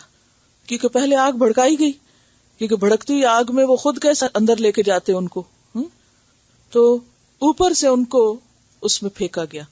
اور اللہ تعالیٰ نے کیا فرمایا؟ قلنا یا نار کونی بردن، یعنی بھڑکتی ہوئی آگ میں ڈالے گئے تھے. جہیم کس کو کہتے ہیں؟ بھڑکتی آگ کو. یعنی ایسا نہیں تھا کہ پہلے وہ لکڑیاں رکھ کے پھر ابراہیم کو اندر رکھ کے تو پھر انہوں نے آگ جلائی، بلکہ کیا کیا؟ وہ بھٹی بنا کے لکڑیاں جلا کے جب آگ کے شعلے نکلنے لگے تو ابراہیم علیہ السلام کو اس میں پھینکا گیا. تو اس وقت اللہ تعالیٰ نے فوراً حکم دیا کلمہ کن کے ساتھ، یا نار کونی بردن، کونی کن سے ہے، کونی بردن، ٹھنڈی ہو جا، وسلام علی ابراہیم، اور سلام ہو ابراہیم پر، یعنی ابراہیم کے لیے جو آگ تیار کی گئی ہے وہ ٹھنڈی ہو جائے. وَأَرَادُوا بِهِ كَيْدًا، اور انہوں نے ارادہ کیا اس کے ساتھ چال چلنے کا. فَجَعَلْنَاهُمُ الْأَخْسَرِينَ، تو کر دیا ہم نے ان سب کو سب سے زیادہ ناکام ہونے والا. اخسر افعال کے وزن پر ہے، اخسرین اخسر کی جمع ہے. سب سے زیادہ گھاٹا پانے والے، نقصان اٹھانے والے وہ خود بن گئے. اور سورۃ صافات میں آتا ہے فَجَعَلْنَاهُمُ الْأَسْفَلِينَ، ہم نے ان کو سب سے نچلا کر دیا، یعنی سخت ناکام ہوئے. وہ کہا یہ جاتا ہے کہ جب ابراہیم علیہ السلام کو پھینکا جا رہا تھا تو انہوں نے حسبی اللہ و نعم الوکیل پڑھا تھا. یہ بخاری کی روایت ہے. ابن عباس کہتے ہیں کہ حسبنا اللہ و نعم الوکیل قالها ابراہیم حین القی فی النار، جب ابراہیم علیہ السلام کو آگ میں ڈالا گیا تو انہوں نے یہ کلمہ پڑھا تھا. وقالها محمد اور محمد صلی اللہ علیہ وسلم نے پڑھا یہی کلمہ حین قالوا، جب لوگوں نے کہا الذین قال لهم الناس ان الناس قد جمعوا لكم فاخشوهم فزادهم ایمانا وقالوا حسبنا اللہ ونعم الوکیل۔ جنگ احد کے بعد جب مسلمان نکلے تھے ایک اور مہم کے لیے، تو اس موقع پر لوگوں نے کہا کہ لوگ جمع ہو گئے ہیں اور ان سے ڈرو، تو کہا کہ حسبنا اللہ ونعم الوکیل، اور اس سے ان کا ایمان اور بڑھ گیا۔ آل عمران 173۔ وَنَجَّيْنَاهُ، اب ظاہر ہے کہ اس کے بعد اس شہر میں، اس بستی میں، اس گھر میں رہنے کا کوئی جواز نہ تھا، کیونکہ آخری حد تک مقابلے میں وہ لوگ ناکام ہو چکے تھے۔ اب تو وہ کسی صورت بھی ان کا وجود برداشت ہی نہیں کر سکتے تھے، کیونکہ مارنے پہ بھی نہیں مرے، جلانے پہ بھی نہیں جلے، اب کریں تو کریں کیا؟ اب ایک ہی صورت ہے کہ ان کو یہاں سے نکال دیں۔ تو باپ نے کیا کہا کہ وَہْجُرْنِی مَلِيًّا، مجھے طویل عرصے تک، لمبے عرصے تک چھوڑ جاؤ، یعنی کہ دور ہو جاؤ میرے نظروں سے۔ تو پھر انہوں نے ہجرت کر لی، اور اس ہجرت میں ان کے بھائی کے بیٹے لوط علیہ السلام تھے اور سارہ۔ تو لوط بن ہاران اور سارہ یہ دو تھے جنہوں نے اسلام قبول کیا ابراہیم علیہ السلام کے ساتھ پوری قوم میں سے، لہٰذا پھر ان تینوں نے یہاں سے ہجرت کی فلسطین کی طرف۔ اور اس کے بارے میں سورۃ صافات میں آتا ہے 99 میں، وَقَالَ إِنِّي ذَاهِبٌ إِلَىٰ رَبِّي سَيَهْدِينِ، میں اپنے رب کی طرف جاتا ہوں، وہ مجھے راہ دکھائے گا کہ اب آئندہ مجھے کیا کرنا ہے۔ وَنَجَّيْنَاهُ وَلُوطًا، اور نجات دے دی ہم نے اس کو، بچا لیا ہم نے اس کو، وَلُوطًا، اور لوط علیہ السلام کو، إِلَى الْأَرْضِ، ایک زمین کی طرف، الَّتِي، وہ جسے، بارکنا، برکتیں رکھی تھی ہم نے، فیہا، اس میں، ہم نے اسے اس زمین کی طرف نجات دی، یعنی اسے ٹھکانہ دیا جس میں ہم نے برکتیں رکھی تھی۔ اشارہ ہے فلسطین کی طرف۔ سبحان الذی اسری بعبدہ لیلا من المسجد الحرام الی المسجد الاقصی الذی بارکنا حولہ۔ تو یہ وہی جگہ ہے کہ جہاں بے شمار پیغمبر آئے، یعنی بے شمار پیغمبروں کا مولد اور مسکن اور تبلیغ کا مقام رہا ہے، جہاں سے روحانی برکتیں بھی پھیلی، اور اس کے ساتھ ساتھ چونکہ یہ سرزمین بہت سرخیز سرزمین ہے، پانی اور سبزے کی فراوانی ہے، بہترین عمدہ موسم۔ میں جب پی ایچ ڈی کر رہی تھی تو ہمارے ساتھ ایک فلسطینی لڑکی تھی، تو ایک روز کہیں پر کیوکمبرز تھے، تو کچھ باتیں فلسطین کی ہونے لگی، تو میں نے پوچھا کہ کیونکہ پاکستان کے سائز کے مقابلے میں جو کیوکمبر کا سائز ہے برٹن میں یا یہاں آپ نے دیکھا ہوگا کہ بڑا ہے، تو میں نے کہا کہ یہ کیوکمبر جو ہے بہت اچھا ہے، تو کہنے لگی نہیں، ایسے تو ہم اپنے جانوروں کو ڈالتے ہیں، آپ ہمارے علاقے کے کیوکمبر دیکھیں کہ کس قدر سرسبز اور کتنے فریش اور کیسے جوسی ہوتے ہیں۔ تو اس سے اندازہ ہوتا ہے کہ ہر زمین کی اپنی ایک تاثیر ہوتی ہے، ایک ہی سبزی مختلف علاقے میں پیدا ہونے کی وجہ سے اس کا ٹیسٹ اور اس کا رنگ اور اس کا ذائقہ فرق ہو جاتا ہے، چیز وہی ہوتی ہے لیکن ٹیسٹ فرق ہو جاتا ہے۔ وَنَجَّيْنَاهُ وَلُوطًا إِلَى الْأَرْضِ الَّتِي بَارَكْنَا فِيهَا لِلْعَالَمِينَ، تو وہاں سرسبز زمین بھی تھی، چاروں طرف نہروں کی کثرت اور پھل، اور پھر پھلوں اور سبزے کی صرف کثرت ہی نہیں بلکہ رنگ اور خوشبو میں بھی بہترین۔ وَوَهَبْنَا لَهُ إِسْحَاقَ، اور عطا کیا ہم نے اس کو اسحاق، کس کو؟ ابراہیم علیہ السلام کو۔ اب باقی تو سب خاندان پیچھے رہ گیا، اب اللہ نے اس کی کمی پوری کر دی اولاد کی شکل میں، اور آپ نے دعا بھی مانگی تھی، رب هب لی من الصالحین، سورۃ صافات آیت نمبر 100 میں آتا ہے۔ تو اللہ نے ان کو اسحاق جیسا بیٹا دیا۔ وَيَعْقُوبَ نَافِلَةً، اور یعقوب زائد، مانگا نہیں تھا، یعنی بیٹے کا بیٹا، بغیر سوال کے وہ بھی دیا، یعنی وہ بیٹا اسحاق بڑا ہوا اور پھر اسے آگے اللہ نے اولاد دی، اور وہ بھی ایک نیک بچہ تھا، یعنی یعقوب علیہ السلام، کیونکہ آگے بنی اسرائیل کی ساری نسل کس سے چلتی ہے؟ یعقوب علیہ السلام سے۔ اس لیے آپ دیکھیں گے کہ جہاں بھی اسحاق علیہ السلام کا ذکر آتا ہے اکثر ساتھ یعقوب علیہ السلام کا آتا ہے۔ وَكُلًّا جَعَلْنَا صَالِحِينَ، اور ہر ایک کو ہم نے صالح بنایا تھا۔ ہر ایک سے مراد کون کون ہے؟ ابراہیم علیہ السلام بھی، لوط علیہ السلام، پھر اسحاق علیہ السلام اور یعقوب علیہ السلام، یعنی یہ سب کیا تھے؟ نیک لوگ تھے۔ سورۃ مریم میں آتا نا 49 آیت میں فَلَمَّا اعْتَزَلَهُمْ وَمَا يَعْبُدُونَ مِن دُونِ اللَّهِ وَهَبْنَا لَهُ إِسْحَاقَ وَيَعْقُوبَ وَكُلًّا جَعَلْنَا نَبِيًّا، کہ جب اس نے چھوڑ دیا ان کو اور جن کی وہ عبادت کرتے تھے اپنی قوم اور ان کے بتوں کو، تو ہم نے اس کو اسحاق اور یعقوب جیسی اولاد دی اور ان میں سے ہر ایک کو ہم نے نبی بنایا۔ وَجَعَلْنَاهُمْ أَئِمَّةً، اور بنایا ہم نے ان کو ائمہ۔ ائمہ کا کیا مطلب ہے؟ امام، امام کی جمع ہے۔ یہدون بامرنا، وہ رہنمائی کرتے تھے ہمارے حکم کے ساتھ۔ یہ سب ان کو اللہ نے ہدایت میں، نیکیوں میں امام بنا دیا، یعنی لوگوں کی رہنمائی کرنے والا۔ ایک ہے نا کہ خود ہدایت میں کسی کے پیچھے چلنے والا، اور ایک یہ ہے کہ دوسروں کے لیے ہدایت کا ذریعہ بننے والا، اور یہ سب اللہ کے امر اور حکم سے ہوا۔ اور نتیجہ تھا کس چیز کا؟ ابراہیم علیہ السلام کے اخلاص اور دعا کا، ان کی قربانیوں کا، کہ اللہ کسی محسن کا اجر ضائع نہیں کرتا۔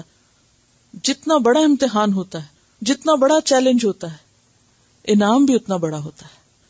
قوم کو چیلنج کرنا اور پھر اللہ کے نام پر آگ میں بھی کود پڑنا کوئی معمولی بات نہیں ہے۔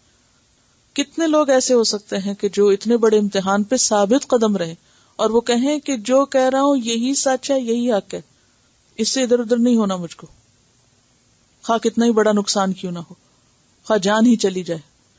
کتنے لوگ ایسے موقعوں پر پھر صبر سے کام لیتے ہیں، حق کی خاطر کتنے لوگ قربانی دیتے ہیں۔ لیکن ابراہیم علیہ السلام نے جب قربانی دی تو اللہ نے صرف اس دور میں نہیں بلکہ رہتی دنیا تک ان کی نسلوں میں یہ ساری خیر عام کر دی۔ وَجَعَلْنَاهُمْ أَئِمَّةً يَهْدُونَ بِأَمْرِنَا وَأَوْحَيْنَا إِلَيْهِمْ فِعْلَ الْخَيْرَاتِ، اور وحی کی ہم نے ان کی طرف نیکیوں کے کام کی۔ فعل کس کو کہتے ہیں؟ کام کو، کام کرنا۔ اور خیرات کس کی جمع؟ خیرت، ان کی، یعنی خیر سے، اور یعنی خیر اور بھلائی کے جو کام تھے وہ ہم نے ان کے دل میں ڈال دیے۔ تو اس سے کیا پتہ چلتا ہے کہ انسان کسی نیکی یا خیر کے کام کو اپنی طاقت سے نہیں کرتا، اللہ کی توفیق سے کرتا ہے، اللہ دلوں میں ڈالتا ہے۔ اور کب ڈالتا ہے؟ اب اگر کوئی کہے میرے دل میں تو نہیں ڈالتا، میرا نہیں دل کرتا، تو میں کیا کروں؟ جب انسان کے اپنے اندر سچائی آ جاتی ہے نا، اپنی نیت صاف ہو جاتی ہے، اپنی نیت سچی ہو جاتی، تو پھر اللہ بھی توفیق دے دیتا ہے، پھر اللہ بھی راستہ بنا دیتا ہے۔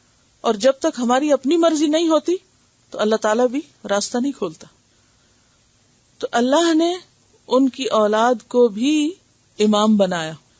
یاد ہے نا آپ کو سورۃ البقرہ 124 میں آپ نے پڑھا تھا، وَإِذِ ابْتَلَىٰ إِبْرَاهِيمَ رَبُّهُ بِكَلِمَاتٍ فَأَتَمَّهُنَّ قَالَ إِنِّي جَاعِلُكَ لِلنَّاسِ إِمَامًا قَالَ وَمِن ذُرِّيَّتِي قَالَ لَا يَنَالُ عَهْدِ الظَّالِمِينَ۔ تو اللہ نے ان کی دعائیں سنی، اور پھر رب اجعلنی مقیم الصلاۃ ومن ذریتی، تو یہ ان کی دعائیں تھیں، اور پھر آگے اسماعیل اور ان کی اولاد کے لیے بھی دعائیں تھیں۔ لیکن ان کی ساری اولاد نیک نہیں تھی، ان میں اچھے بھی تھے برے بھی تھے۔ لا ینال عہد الظالمین بھی فرمایا، اور سورۃ صافات میں آتا ومن ذریتہما محسن وظالم لنفسہ مبین، کہ ان کی اولاد میں محسن بھی تھے، نیک بھی تھے، اور اپنی جان پہ کھلم کھلا ظلم کرنے والے بھی تھے۔ لیکن یہاں نیک اولاد کی بات ہو رہی، وَجَعَلْنَاهُمْ أَئِمَّةً يَهْدُونَ بِأَمْرِنَا وَأَوْحَيْنَا إِلَيْهِمْ فِعْلَ الْخَيْرَاتِ وَإِقَامَ الصَّلَاةِ، اور نماز قائم کرنے کا، وَإِيتَاءَ الزَّكَاةِ، اور زکوٰۃ دینے کا، وَكَانُوا لَنَا عَابِدِينَ، اور تھے وہ سب ہمارے عبادت گزار۔ ہم نے ان کو امام بنا دیا جو ہمارے حکم کے مطابق رہنمائی کرتے تھے، اور ہم نے ان کی طرف نیکیوں کے کام الہام کیے تھے، نیکیوں کے دروازے ان کے لیے کھولے تھے، نیکیوں کا شوق ان کے دل میں پیدا کیا، اور نماز قائم کرنے کا اور زکوٰۃ دینے کا، اور وہ سب ہمارے عبادت گزار تھے۔ ولوطن، اور لوط علیہ السلام کو آتیناہ حکما وعلما، عطا کیا ہم نے اس کو حکم اور علم۔ حکم کیا ہوتا ہے؟ پیچھے بہت دفعہ گزر چکا ہے۔ حکمت، نبوت اور قوت فیصلہ. ہم نے اس کو حکم عطا کیا، وعلما، اور علم عطا کیا. کون سا علم؟ جو نبوت کے کام کو آسان بنائے. یعنی لوط علیہ السلام کو بھی ہم نے ہجرت کا اجر دیا. لیکن آپ دیکھتے ہیں کہ لوط علیہ السلام کی قربانی بھی تھی، اور اس قربانی کے نتیجے میں انہیں نبوت ملی، انہیں بھی اللہ نے چنا. لیکن دونوں کی قربانیوں میں بڑی قربانی کس کی تھی؟ ابراہیم علیہ السلام. تو انعام بھی بڑا کس کا تھا؟ ابراہیم علیہ السلام کا. کیا سبق ملتا ہے؟ جتنی بڑی قربانی اتنا بڑا انعام. جتنی محنت کریں گے، یعنی اللہ کے راستے میں جتنا جو کچھ لگائیں گے، اللہ کبھی بھی اس کو پاس نہیں رکھتا، سب لوٹاتا ہے، اور کئی گناہ کر کے واپس لوٹاتا ہے. کہتے ہیں تو بچا بچا کے نہ رکھ اسے، تیرا آئینہ ہے وہ آئینہ کہ شکستہ ہو تو عزیز تر ہے نگاہ آئینہ ساز میں. اور یہ ایک حقیقت ہے کہ اللہ کے راستے میں اللہ کی خاطر جو جتنی بڑی قربانی کرتا ہے، اللہ اس کے لیے اتنا ہی بڑا اجر رکھے ہوئے ہے. وَلُوطًا آتَيْنَاهُ حُكْمًا وَعِلْمًا وَنَجَّيْنَاهُ مِنَ الْقَرْيَةِ، اور نجات دی ہم نے اس کو ایک بستی سے. کون سی؟ سدوم کی. الَّتِي كَانَتْ، وہ جو تھی، یعنی اس بستی کے رہنے والے، تَعْمَلُ الْخَبَائِث، عمل کرتے خبائث کے. خبائث کس کی جمع؟ خبیث کی. برے برے کام کرتے تھے. کون کون سے برے کام تھے ان کے؟ نمبر 1 لواطت، اور گزرگاہوں پہ بیٹھ کے آوازیں کستے تھے. اپنی مجلسوں میں اوپنلی برے کام کرتے تھے. مسافروں کو لوٹتے تھے، پتھر پھینکتے تھے. ایک اور جگہ پر ملتا ہے اتأتون الفاحشۃ ما سبقکم بها من احد من العالمین، تم نے ایسی بے حیائی کا ارتکاب کیا جو تم سے پہلے کسی نے نہیں کیا. اور پھر اِنَّكُمْ لَتَأْتُونَ الرِّجَالَ وَتَقْطَعُونَ السَّبِيلَ وَتَأْتُونَ فِي نَادِيكُمُ الْمُنْكَرَ. یہ 3 جرائم ایک اور جگہ پر اکٹھے بتائے گئے. کیا؟ یعنی فحش کام، اور تقطعون السبیل، قطع سبیل کہتے ہیں مسافروں کو لوٹ مار کرنے کو. مسافروں پہ لوٹ مار، اور اپنی مجلسوں میں کھل کے برے کام کرنا، اور راستوں پہ بیٹھ کے راہ جانے والوں کی لوٹ مار کرنا. تو یہ تعمل الخبائث تھی. انہم کانوا قوم سوء فاسقین، بے شک تھی وہ قوم سوء بری، فاسقین فاسق نافرمان، حدیں توڑنے والے. وادخلناہ فی رحمتنا، اور داخل کیا ہم نے اس کو اپنی رحمت میں. انہ من الصالحین، بے شک وہ صالحین میں سے تھا، وہ نیکوکار لوگوں میں سے تھا. صالحین جمع ہے صالح کی. ونوحا، اور نوح علیہ السلام کو، اذ نادا من قبل، جب اس نے پکارا اس سے پہلے. کس سے پہلے؟ ابراہیم اور لوط علیہ السلام سے پہلے. تو اس سے کیا پتہ چلتا ہے کہ نوح علیہ السلام کا زمانہ ابراہیم سے بھی پہلے تھا. اب آپ دیکھیے کہ یہ دوسری طرح سے چل رہا ہے. پہلے موسیٰ علیہ السلام کا ذکر ہے، اس کے بعد ابراہیم کا ہے، پھر اس کے بعد اس سے آگے یعنی نوح علیہ السلام کا ہے. فاستجبنا لہ، تو ہم نے اس کو جواب دیا، ہم نے اس کی دعا قبول کر لی. کیا دعا مانگی تھی اس نے؟ سورۃ نوح آیت 26 میں آتا ہے وقال نوح رب لا تذر علی الارض من الکافرین دیارا، اے رب اس زمین پہ کافروں کا کوئی گھر نہ چھوڑ. اور پھر سورۃ القمر میں آتا ہے فدعا ربہ انی مغلوب فانتصر، یا اللہ میں مغلوب ہو گیا تو ہی بدلہ لے.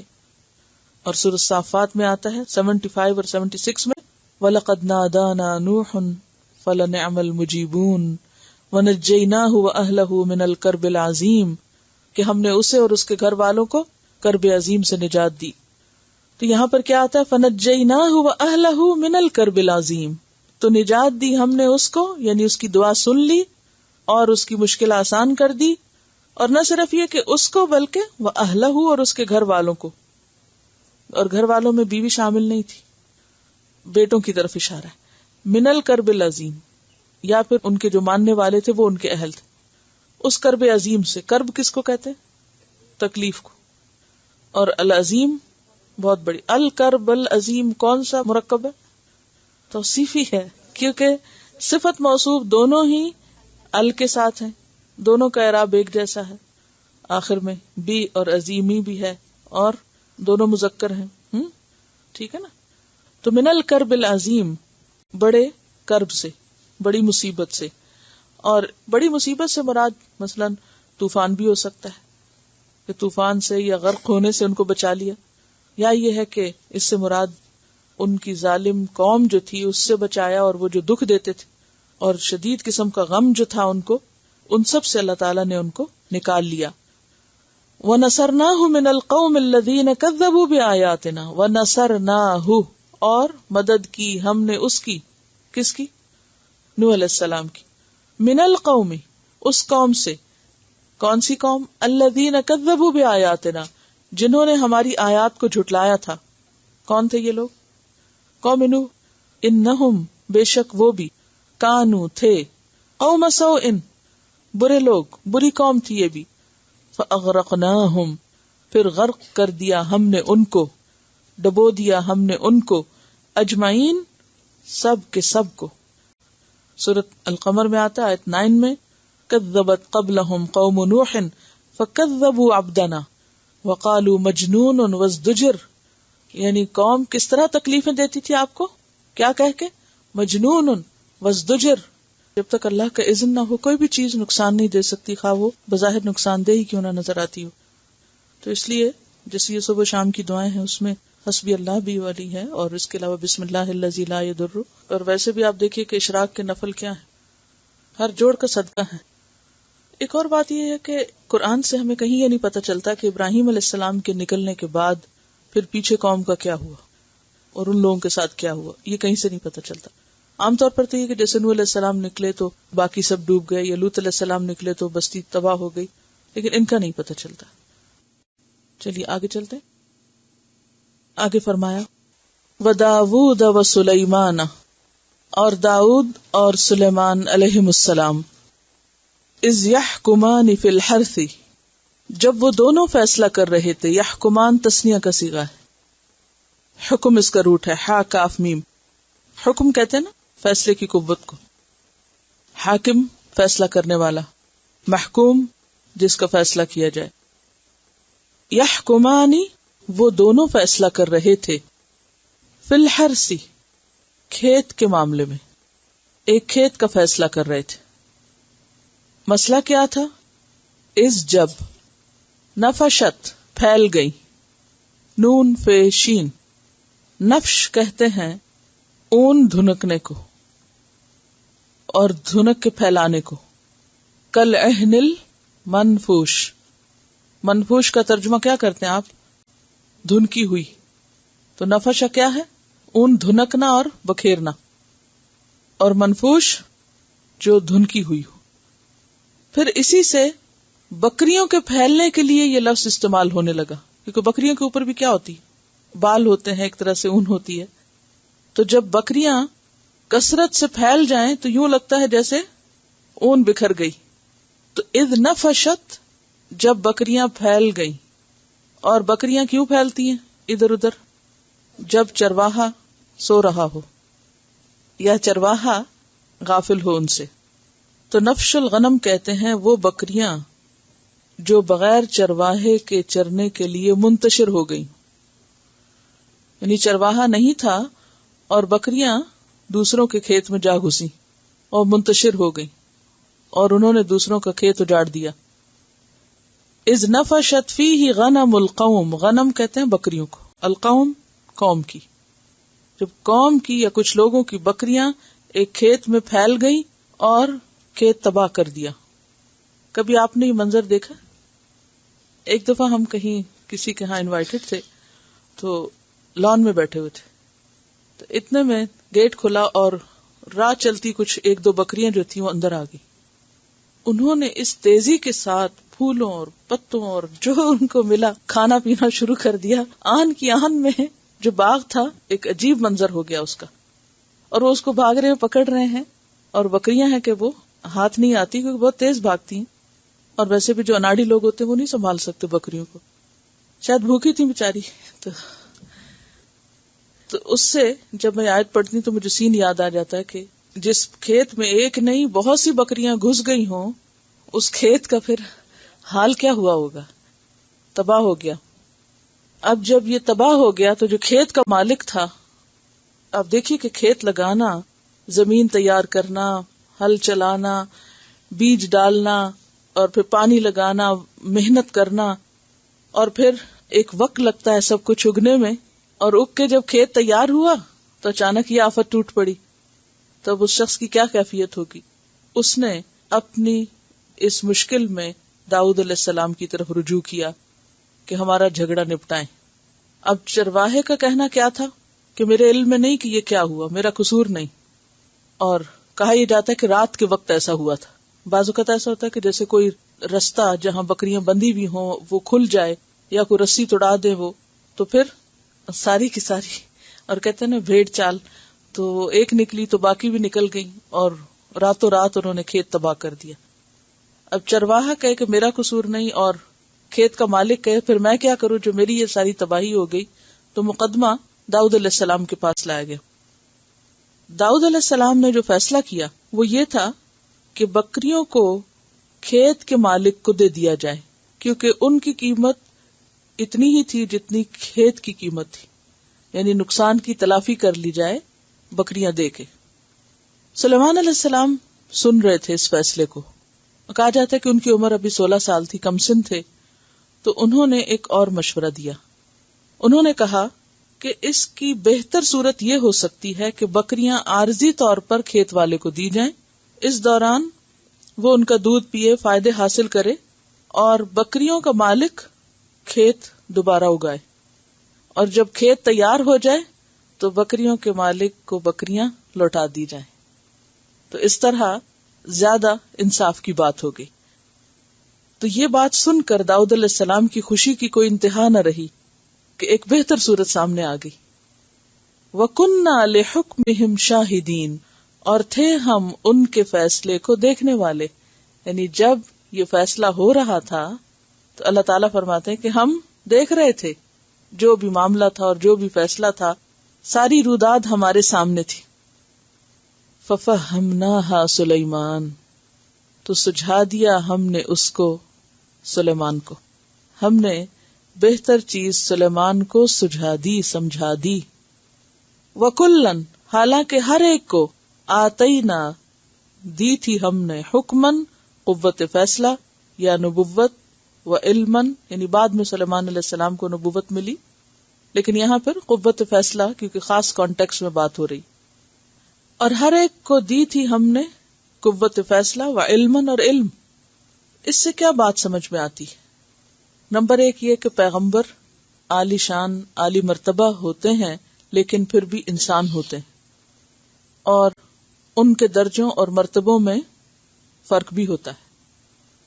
پھر اسی طرح بعض اوقات اللہ تعالی ایک صحیح بات عمر میں چھوٹے شخص کو بھی سجھا سکتے ہیں، یعنی کسی چھوٹے کی بات بڑے کے مقابلے میں زیادہ بہتر بھی ہو سکتی، یا اس کی سمجھ زیادہ بہتر کام کر سکتی۔ ایسے میں بڑے کو بہتر بات قبول کرنے میں تنگ دلی سے کام نہیں لینا چاہیے۔ تو اس سے کیا پتہ چلتا ہے کہ پیغمبر عالی ظرف انسان ہوتے ہیں، وسیع ظرف کے مالک ہوتے ہیں۔ داؤد علیہ السلام نے یہ نہیں کہا کہ چپ چپ تم کون ہو، تم چھوٹے ہو، چھوٹے نہیں بولتے۔ اور پھر یہاں سلیمان علیہ السلام بھی چھوٹے ہیں، لیکن بعض اوقات چھوٹا شخص بڑے کے مقابلے میں اچھی بات کر سکتا ہے، کیونکہ عقل کا استعمال اگرچہ عمر کے ساتھ ساتھ بہتر ہوتا ہے، تجربے کی بنیاد پر، علم کی بنیاد پر، لیکن اس کے باوجود بعض اوقات کم عمری کے باوجود بھی انسان بہتر طور پر عقل استعمال کر سکتا ہے۔ اور پھر یہ بات پتہ چلتی ہے کہ جس کو جس خیر کی توفیق مل جائے وہ اللہ ہی کی طرف سے ہوتی۔ اگر کسی چھوٹے کو بہتر بات سمجھ آ جائے تو وہ بھی اس بنیاد پر اپنے آپ کو بڑی چیز نہ سمجھے کہ میں زیادہ عقل مند ہوں، اور پھر اس کو جنرلائز نہیں کرے کہ کسی ایک موقع پر اگر کسی ایک کی بات درست ہو گئی تو اب اس کو دوسرے کی ہر بات کے مقابلے میں زیادہ ترجیح دی جائے، نہیں۔ اور پھر یہ کہ ہر ایک پر اللہ کا فضل ہوتا ہے، خواہ کوئی بڑا ہو یا چھوٹا ہو عمر میں، اصل چیز اللہ کا احسان ہے کہ وہ کسی کو کم عمری میں ہدایت دے دیتا ہے اور کسی کو بڑے ہو کر سمجھ دیتا ہے اور کسی کو بڑی عمر میں بھی سمجھ نہیں ملتی، جیسے ابراہیم علیہ السلام کے والد تھے۔ اور یہاں اللہ تعالیٰ ایک بات کرنے کے بعد کیا فرماتے؟ کُلًا آتَيْنَا حُکْمًا وَعِلْمًا۔ کوئی یہ نہ سمجھے کہ داؤد کا مرتبہ کم ہو گیا اس سے، یعنی بعض اوقات اگر کوئی چھوٹا کسی محفل میں بہتر بات کر دے تو ہم کیا سمجھنے لگتے ہیں کہ شاید وہ بڑوں سے آگے نکل گئے۔ نہیں، جو باقی مرتبے اور مقام ہے، ماں باپ کا مقام ماں باپ کا ہے، چاہے اولاد بعض اوقات زیادہ سمجھداری کی بات کرے، پھر بھی ہر ایک کا اپنا مقام ہے۔ وَكُلًّا آتَيْنَا حُکْمًا وَعِلْمًا، ہر ایک کو ہم نے حکم اور علم عطا کیا تھا۔ وَسَخَّرْنَا مَعَ دَاوُودَ الْجِبَالَ، اور خاص طور پر اب یہاں داؤد علیہ السلام کی جو نعمتیں اور ان پر اللہ کے اکرامات تھے ان کا ذکر کیا گیا کہ ہم نے مسخر کیا داؤد کے ساتھ پہاڑوں کو۔ جبال جبل کی جمع، یعنی پہاڑ داؤد علیہ السلام کے تابع تھے۔ کیا کرتے تھے؟ یسبحنا، تسبیح کرتے تھے۔ کون؟ پہاڑ۔ والطیر، اور پرندے، پرندے بھی تابع تھے، وہ بھی ساتھ تسبیح کرتے۔ وَكُنَّا فَاعِلِينَ، اور ہم تھے کرنے والے، یعنی ہم نے پہاڑوں اور پرندوں کو یہ صلاحیت بخشی تھی کہ وہ داؤد کا ساتھ دیں اس کی تسبیح میں۔ داؤد علیہ السلام کو کیا کتاب ملی تھی؟ وَآتَيْنَا دَاوُودَ زَبُورًا، اور زبور کے بارے میں آتا ہے کہ وہ 114 ہمز کا مجموعہ تھی، اللہ کی حمد کے ترانوں کا۔ اور ساتھ ہی اللہ تعالیٰ نے داؤد علیہ السلام کو بہت خوبصورت آواز دی تھی، تو وہ جب پڑھتے تھے ان ترانوں کو یا اللہ کی تعریف کے ان کلمات کو یا تسبیحات کو تو ایک سما بن جاتا تھا۔ اور یہاں یہ معلوم ہوتا ہے کہ جیسے آبادی سے باہر پہاڑوں میں یا کھلی فضا میں جا کے بھی تلاوت کرتے تھے، یا وہ جو بھی ان کو اللہ نے دیا تھا اسے پڑھتے تھے، اور جب وہ تسبیح کرتے تو وہ اتنی خوبصورت آواز سے تسبیح ہوتی تھی کہ ساتھ کے پہاڑ بھی تسبیح کرنے لگتے اور ان کی تسبیح بھی ساتھ شامل ہو جاتی۔ بعض لوگوں نے یہ کہا ہے کہ وہ پہاڑوں کی گونج ہوتی تھی اور ایکو ہوتی تھی۔ یہ ایکو کی بات نہیں، ایکو تو کوئی بھی بولے تو ہونے لگتی ہے۔ کوئی بھی اگر کسی غار میں جا کے آہ کرے یا کسی کنویں میں جھانک کے، کبھی کیا ہوگا آپ نے، تو وہ آپ کی بھی آواز کی ایکو ہو جائے گی۔ تو ایکو کی بات نہیں، یہاں قرآن واضح طور پہ کہہ رہا ہے یسبحنا، یہ سب پہاڑ تسبیح کرتے تھے۔ اور پیچھے آپ پڑھ چکے ہیں وَإِن مِّن شَيْءٍ إِلَّا يُسَبِّحُ بِحَمْدِهِ وَلَكِن لَا تَفْقَهُونَ تَسْبِيحَهُم، کوئی چیز ایسی نہیں کہ جو اللہ کی تسبیح نہ کرتی ہو مگر یہ کہ تم تسبیح نہیں سمجھتے۔ اب ایک موقع پر آپ صلی اللہ علیہ وسلم نے پتھروں کی بھنبھناہٹ جیسی تسبیح صحابہ کرام کو بھی سنوائی تھی۔ آپ نے ایک موقع پر فرمایا کہ میں کوہ صبیر کے اس حصے کو جانتا ہوں کہ جس کے پاس سے میں گزرتا تھا دور جاہلیت میں تو مجھ کو سلام کرتا تھا۔ پھر مسجد نبی کا جو پلپٹ تھا، وہ کھجور کا تنا، اس سے رونے کی جو آواز تھی وہ اس کے بارے میں آپ نے فرمایا کہ یہ انو انینن۔ تو بات یہ ہے کہ اللہ تعالیٰ جو چاہے کرے، وہ آگ کو اگر ٹھنڈا کر سکتا ہے تو وہ پہاڑوں کو بلوا کیوں نہیں سکتا، اور پہاڑوں کی بولی سنوا کیوں نہیں سکتا؟ تو داؤد علیہ السلام جب پڑھتے تھے تو ان کی تسبیح مل جاتی تھی پہاڑوں کی تسبیح سے، اور پرندے بھی سمٹ آتے، وہ بھی ساتھ شریک ہو جاتے۔ تو زمین کی قوت اور آسمان کی اور داؤد علیہ السلام کی آواز ساتھ مل کے وہ ایک عجیب ہی سما ہوتا اللہ کی تسبیح کا۔ قرآن پاک کے دوسرے مقامات پر بھی اس کی وضاحت ہوتی ہے۔ مثلاً سورۃ سبا آیت 10 میں آتا ہے وَلَقَدْ آتَيْنَا دَاوُودَ مِنَّا فَضْلًا یا جبال اوبی معہ والطیر۔ بعض اوقات مجھے ایسے محسوس ہوتا ہے یہ آیات آپ پہ بھاری پڑتی ہیں کیونکہ چہرے ذرا سے پریشان دکھتے ہیں جب میں آیتوں پہ آیتیں پڑھنے لگتی ہوں، لیکن مجبوری یہ ہے کہ قرآن کی تفسیر کا طریقہ یہ ہے کہ قرآن کا بعض حصہ بعض کی وضاحت کرتا ہے۔ تو اگر اس موقع پر آپ کو ابھی پریکٹس نہیں ہوئی آیتیں لکھنے کی، جو کہ انشاءاللہ آپ کو تھوڑی تکلیف دیں گے اب کیلی گرافی سکھا کے، تو اگر نہیں جلدی لکھی جاتی تو آیت کا نمبر اور سورت بھی اگر آج آپ نے لکھ لیا تو کل شاید آج سے 5 سال بعد 10 سال بعد آپ اس قابل ہو جائیں کہ وہ سب چیزیں آسانی سے کوٹ کر لیں، تو ایٹ لیسٹ ریفرنس تو ہوں گے۔ تو قرآن پاک کی تفسیر کرنے کے لیے سب سے پہلا کام یہی ہے کہ خود قرآن کے اندر تلاش کیا جائے کہ اس بات کی مزید وضاحت کہاں ملتی. تو وہ دلائل اور وہ سورسز پیش کرنا جو ہے یہ لازم ہے، کیونکہ اگر ہم اس کو ایک طرف رکھ کے خود اپنی عقل سے اور امیجنیشن سے باتیں گھڑنے لگیں گے تو پھر ہم دور بھی چلے جائیں گے.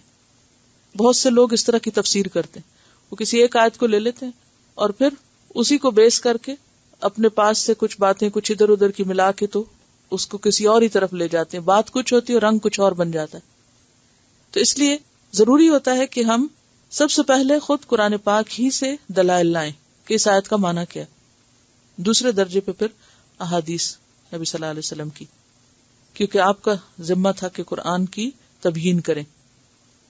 فَفَهَّمْنَاهَا سُلَيْمَانَ وَكُلًّا آتَيْنَا حُكْمًا وَعِلْمًا، اس کے بارے میں اور خاص طور پر یہ سخرنا مع داود الجبال کے لیے سورہ سبا کی آیت بھی دلیل ہے. سورہ صاد آیت 17 سے 19 میں آتا ہے وَذْكُرْ عَبْدَنَا داود، ہمارے بندے داؤد کا ذکر کرو، ذل ایدی، ہاتھوں والے، انہ اواب، بہت زیادہ رجوع کرنے والے تھے، یعنی بہت کام کے بندے تھے، اپنے ہاتھوں کی کمائی سے کھاتے تھے، یعنی کام کرنے والے انسان تھے. انہوں نے قتل کیا تھا کس کو؟ جالوت کو. وقتل داود جالوتا. تو انا سخرنا الجبال، کہتے تلوار کے دھنی تھے، بہت مضبوط جسمانی قوت کے مالک تھے. انا سخرنا الجبال معه یسبحن بالعشی والاشراق. اب سورۃ صاد کی آیت مزید وضاحت کرتی کہ یہ تسبیح صبح بھی تھی شام بھی تھی. جو صبح شام کی دعاؤں کے اوقات ہیں نا، وہی ان کی تسبیح کے اوقات تھے. والطیر محشورہ، پرندے سمٹ کے آ جاتے، حشر ہانک کے ایک جگہ اکٹھا کر دینا، جو آس پاس کے ہوتے تھے وہ سارے آ کے وہاں جمع ہو جاتے.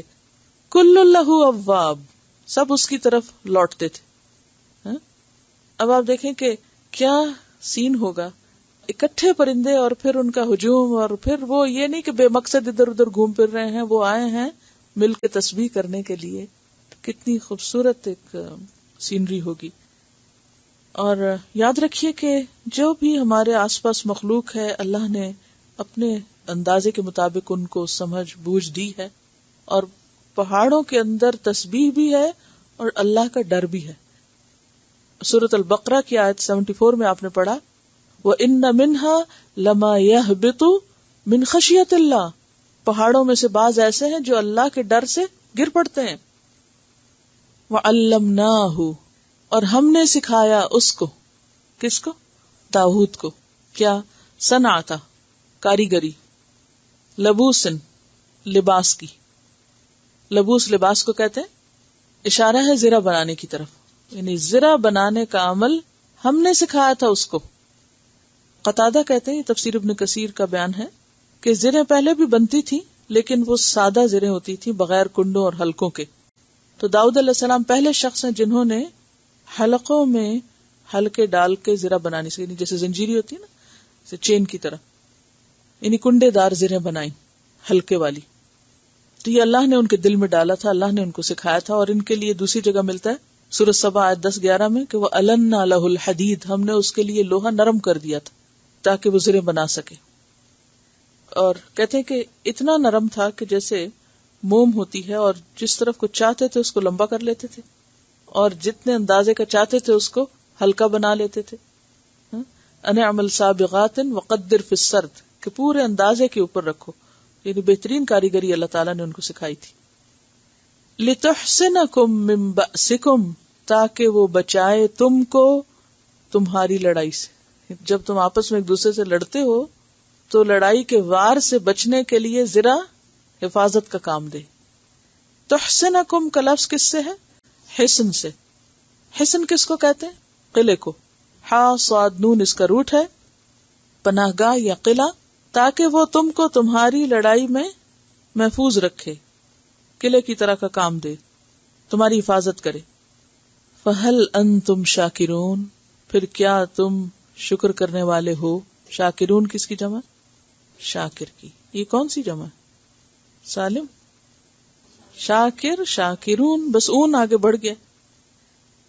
جی سالم سلامت رہا ہے لفظ شاکر، اس کو کچھ نہیں ہوا. فَهَلْ أَنْتُمْ شَاكِرُونَ، پس کیا تم شکر گزار ہو، تم شکر کرتے ہو. کس کو کہا جا رہا ہے؟ اہل مکہ کو کہ آج تم یہ جو زریں بناتے اور پہنتے ہو، تمہیں پتہ ہے یہ شروع کب ہوئی تھی اور کس نے یہ فن ایجاد کیا تھا، یہ کس کی ایجاد ہے اور کس دور سے یہ چلا تھا؟ یہ تمہارے باپ پیغمبر داؤد علیہ السلام سے آغاز ہوا تھا اس کا۔ بہت سی جو انونشنز ہوتی ہیں اور بہت سی چیزیں وہ ہم شوق سے پڑھتے ہیں کہ کس نے کیا چیز ایجاد کی، ایجادات، اور پھر فلاں چیز فلاں نے کی، فلاں پوری لسٹ ہوتی، لیکن افسوس یہ کہ اس میں پیغمبروں کا نام کم ہی لکھا جاتا ہے۔ تو بنیادی طور پر اگر دیکھا جائے تو اللہ تعالیٰ نے بہت سے ہنر پیغمبروں میں القاء کیے۔ کہتے ہیں کپڑا بنانا ادریس علیہ السلام سے شروع ہوا، اور اسی طرح لکھنا، وہ پہلے شخص تھے جنہوں نے قلم استعمال کی، بہت زیادہ پڑھنے پڑھانے والے شخص تھے، دال ریسین سے ہی وہ مادہ ہے ادریس کا۔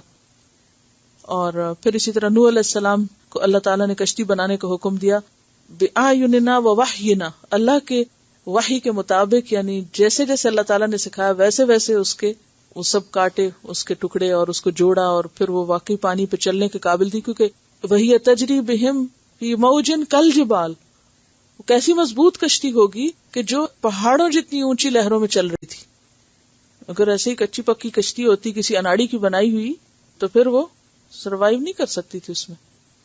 تو اللہ تعالیٰ نے نوح علیہ السلام کو مضبوط قسم کا بحری جہاز، ایک طرح سے کہنا چاہیے کہ وہ بنانے کا فن سکھایا، اور پھر ظاہر ہے کہ وہاں سے آگے لوگوں نے مزید وہ چیزیں سیکھی ہوں گی۔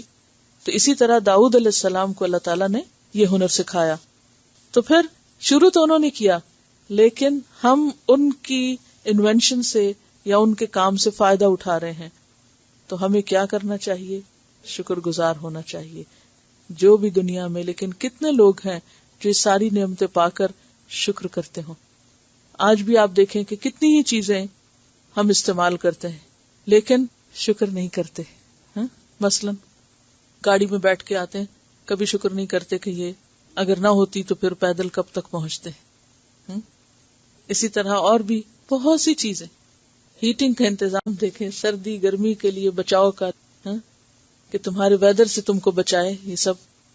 اسی طرح اور اب تو خیر بجلی کو آپ دیکھیں، بہت سی چیزیں۔ تو ہم ان چیزوں کو کیسے استعمال کرتے ہیں، کیسے لیتے ہیں؟ فار گرانٹیڈ، حق سمجھتے ہیں، اور اگر نہ ہو تو بہت غصہ کرتے ہیں اور اپنے آپ کو بہت بیچارہ سمجھتے ہیں۔ تو بات یہ ہے کہ پا کے کبھی شکر کم ہی ادا کرتے ہیں۔ تو اللہ تعالیٰ یہاں پر کیا فرماتے ہیں؟ فَهَلْ أَنْتُمْ شَاكِرُونَ، پھر کیا تم شکر کرنے والے ہو؟ اور پھر شکر میں سب سے اہم بات کیا تھی کہ تم اپنے پیغمبر کا انکار کرتے ہو جو تمہیں یہ سارے علم کے خزانے لٹا رہا ہے، پچھلے پیغمبروں کی داستانیں سنا رہا ہے اور بہترین کلام تمہارے سامنے رکھ رہا ہے۔ تو تم اس کے شکر گزار نہیں ہوگے، اس کو رسول مان کر، ایمان لا کر، تصدیق کر کے۔ کیونکہ شکر کا اصل طریقہ کیا ہے؟ اللہ کا شکر گزار ہونے کا، کہ جو اللہ نے نعمتیں دی ہیں اس کا اعتراف کیا جائے اور پھر ان کو صحیح استعمال کیا جائے۔ تو اللہ نے یہ سب کچھ اس لیے تو نہیں دیا تھا کہ پیغمبر اور ان کے صحابہ کے خلاف تم سب استعمال کرو۔ وَلِسُلَيْمَانَ الرِّيحَ، اور سلیمان کے لیے ہوا کو ہم نے مسخر کیا۔ داؤد کے ذکر کے بعد سلیمان علیہ السلام کا ذکر ہے کہ سلیمان علیہ السلام کے لیے ہم نے ہوا مسخر کی۔ کیسی ہوا تھی؟ عاصفتاً، زور کی ہوا تھی۔ پیچھے پڑھ چکا نا، وَالْعَاصِفَاتِ عَصْفًا، تو زور کی ہوا تھی، یعنی تیز ہوا تھی۔ تیز ہوا کو ان کے قابو میں دے دیا کہ اسے استعمال کریں۔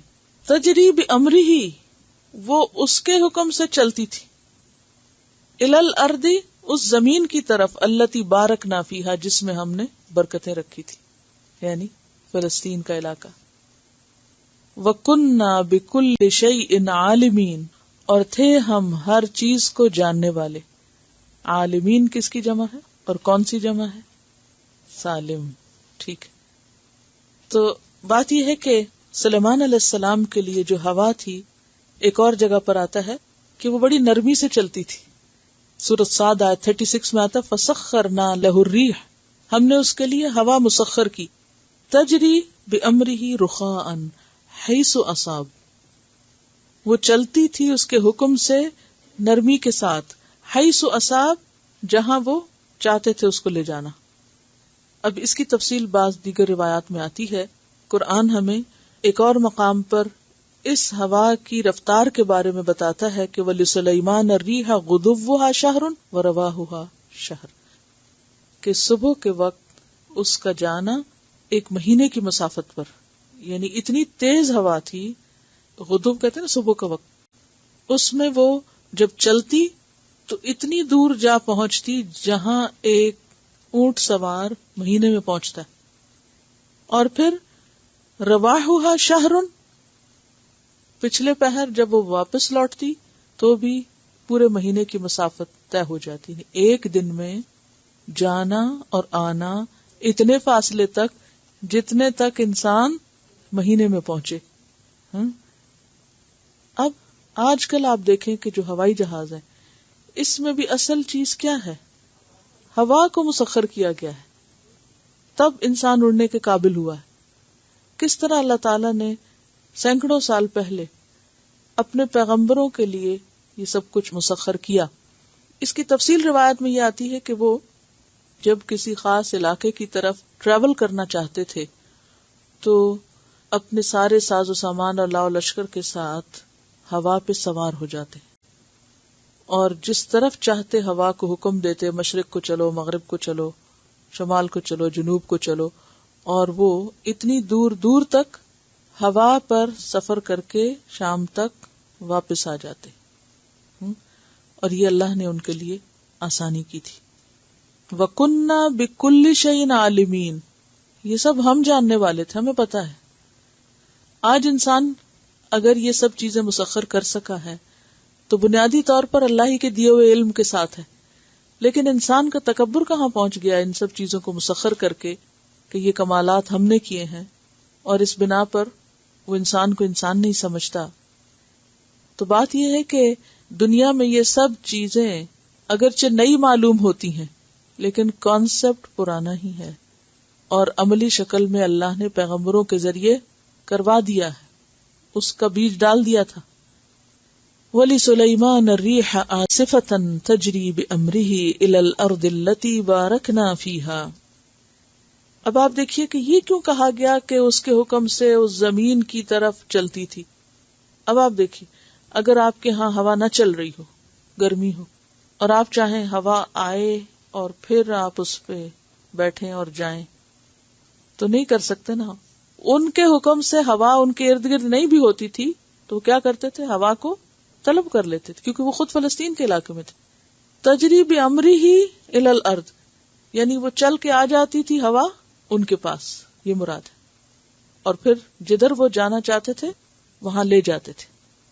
کیونکہ دوسری آیت میں سورۃ صاد میں کیا پتہ چلا؟ تجری بامرہ رخاء حیث اصاب. اصاب کا مطلب کیا ہوتا ہے؟ پہنچنا، پانا. جہاں اس کو جانا ہوتا تھا پھر وہ اس کے حکم پر چلی جاتی تھی.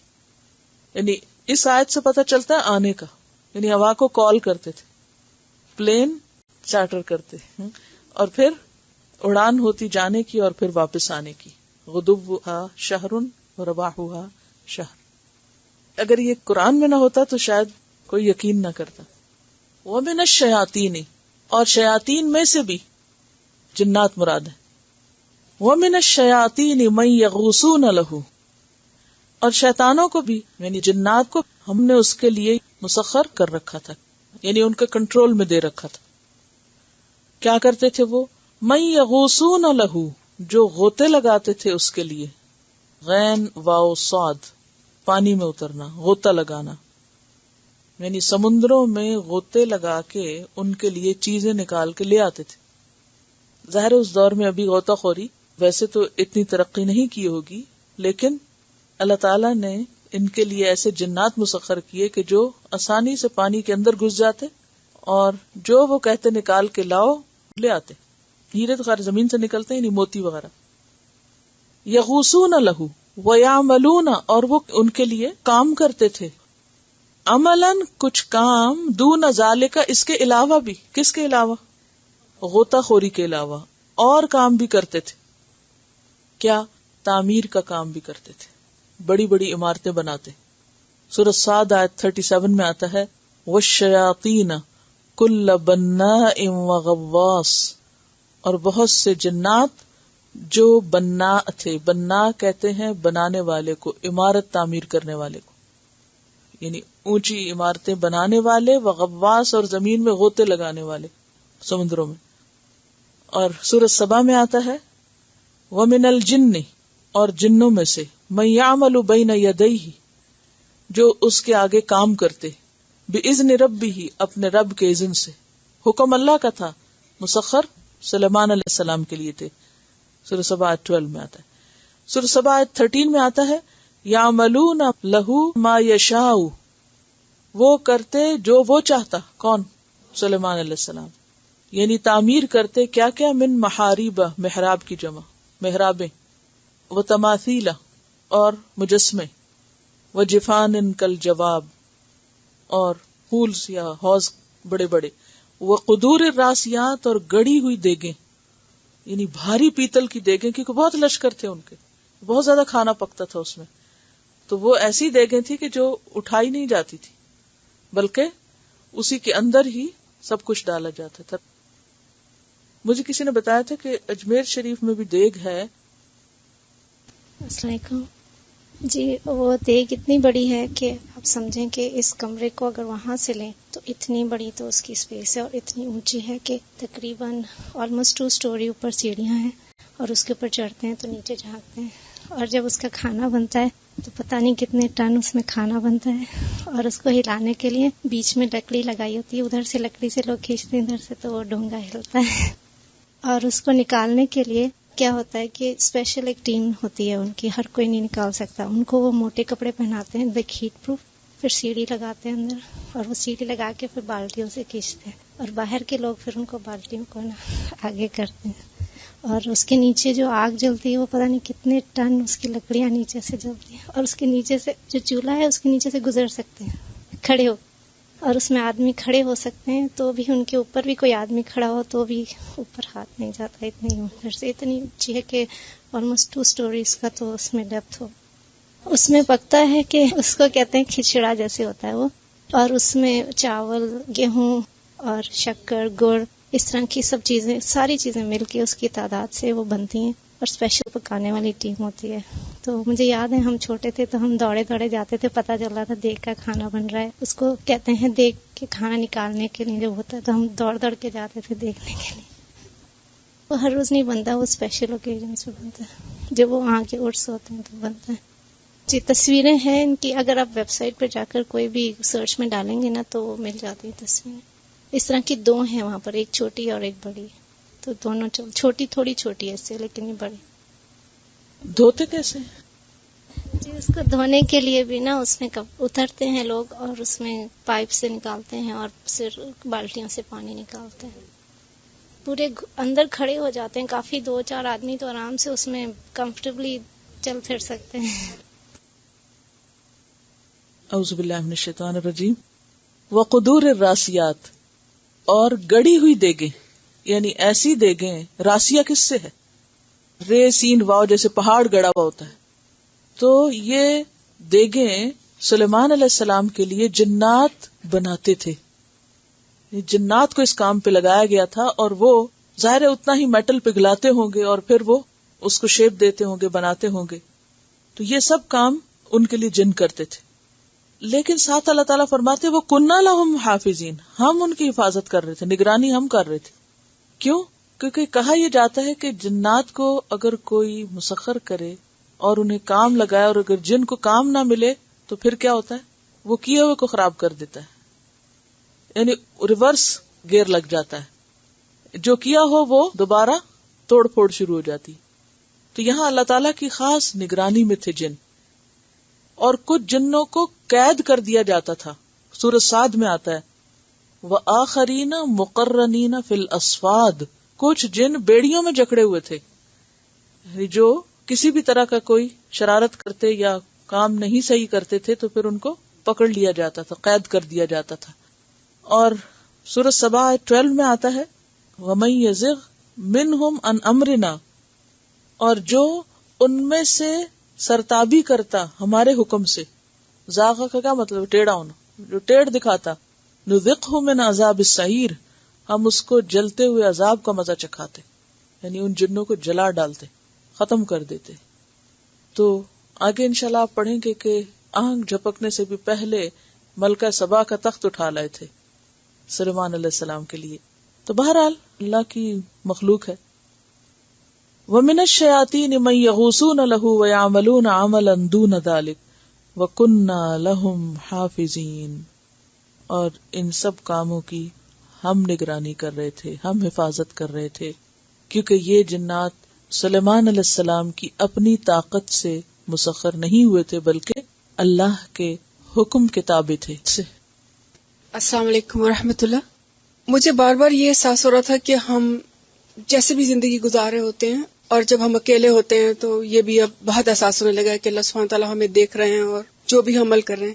لیکن کل کے سبق سے بھی اور آج کے سبق سے بھی مجھے یہ احساس ہو رہا تھا کہ اللہ کی جو یہ مخلوق ہے ہماری چاروں طرف، آگ، پانی، دیوار، پتھر، جو کچھ بھی ہے جہاں بھی ہم ہوتے ہیں، تو میں یہ سوچ رہی تھی کہ ہم صحیح میں اکیلے نہیں ہوتے. اور ہو سکتا ہے کہ ہمارے ساتھ والی مخلوق جو ہے وہ اللہ کی تسبیح کر رہی ہو اور ہم کسی پہ غصہ کر رہے ہوں، یا ہم کوئی اللہ کی نافرمانی کا کام کر رہے ہوں جبکہ وہ اللہ کی فرما برداری کر رہی ہوں.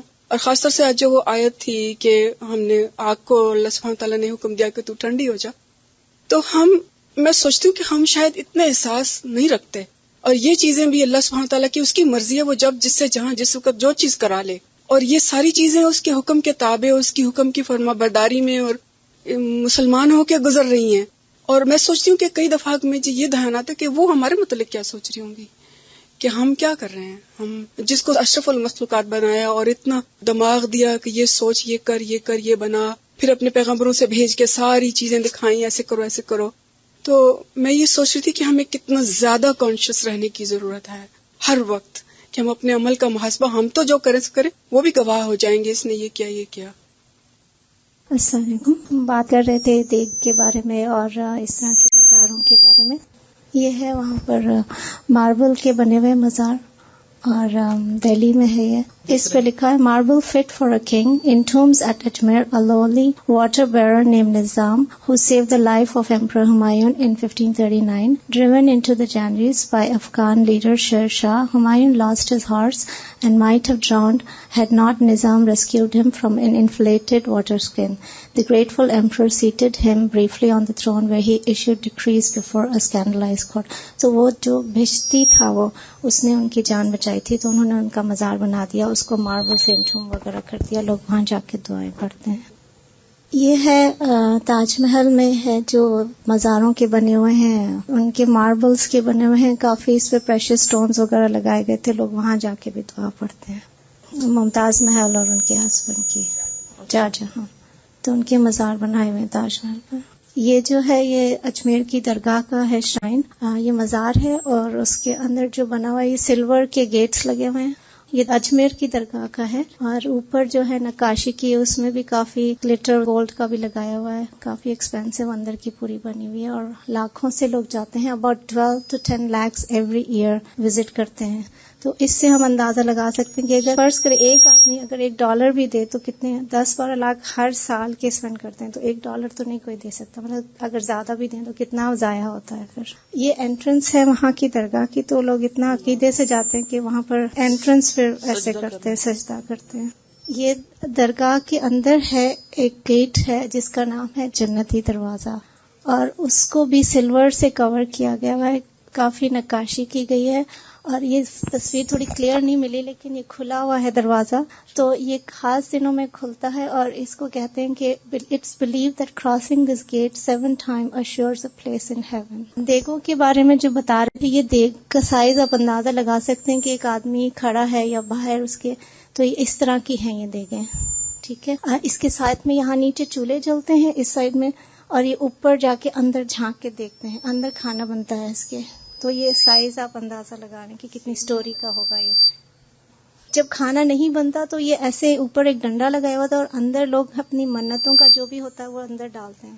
تو یہ اس پہ دھاگے اور اس طرح کی سونے کی چین، چاندی کی چینز، یہ سب اس پہ منتیں ڈلی ہوتی ہیں.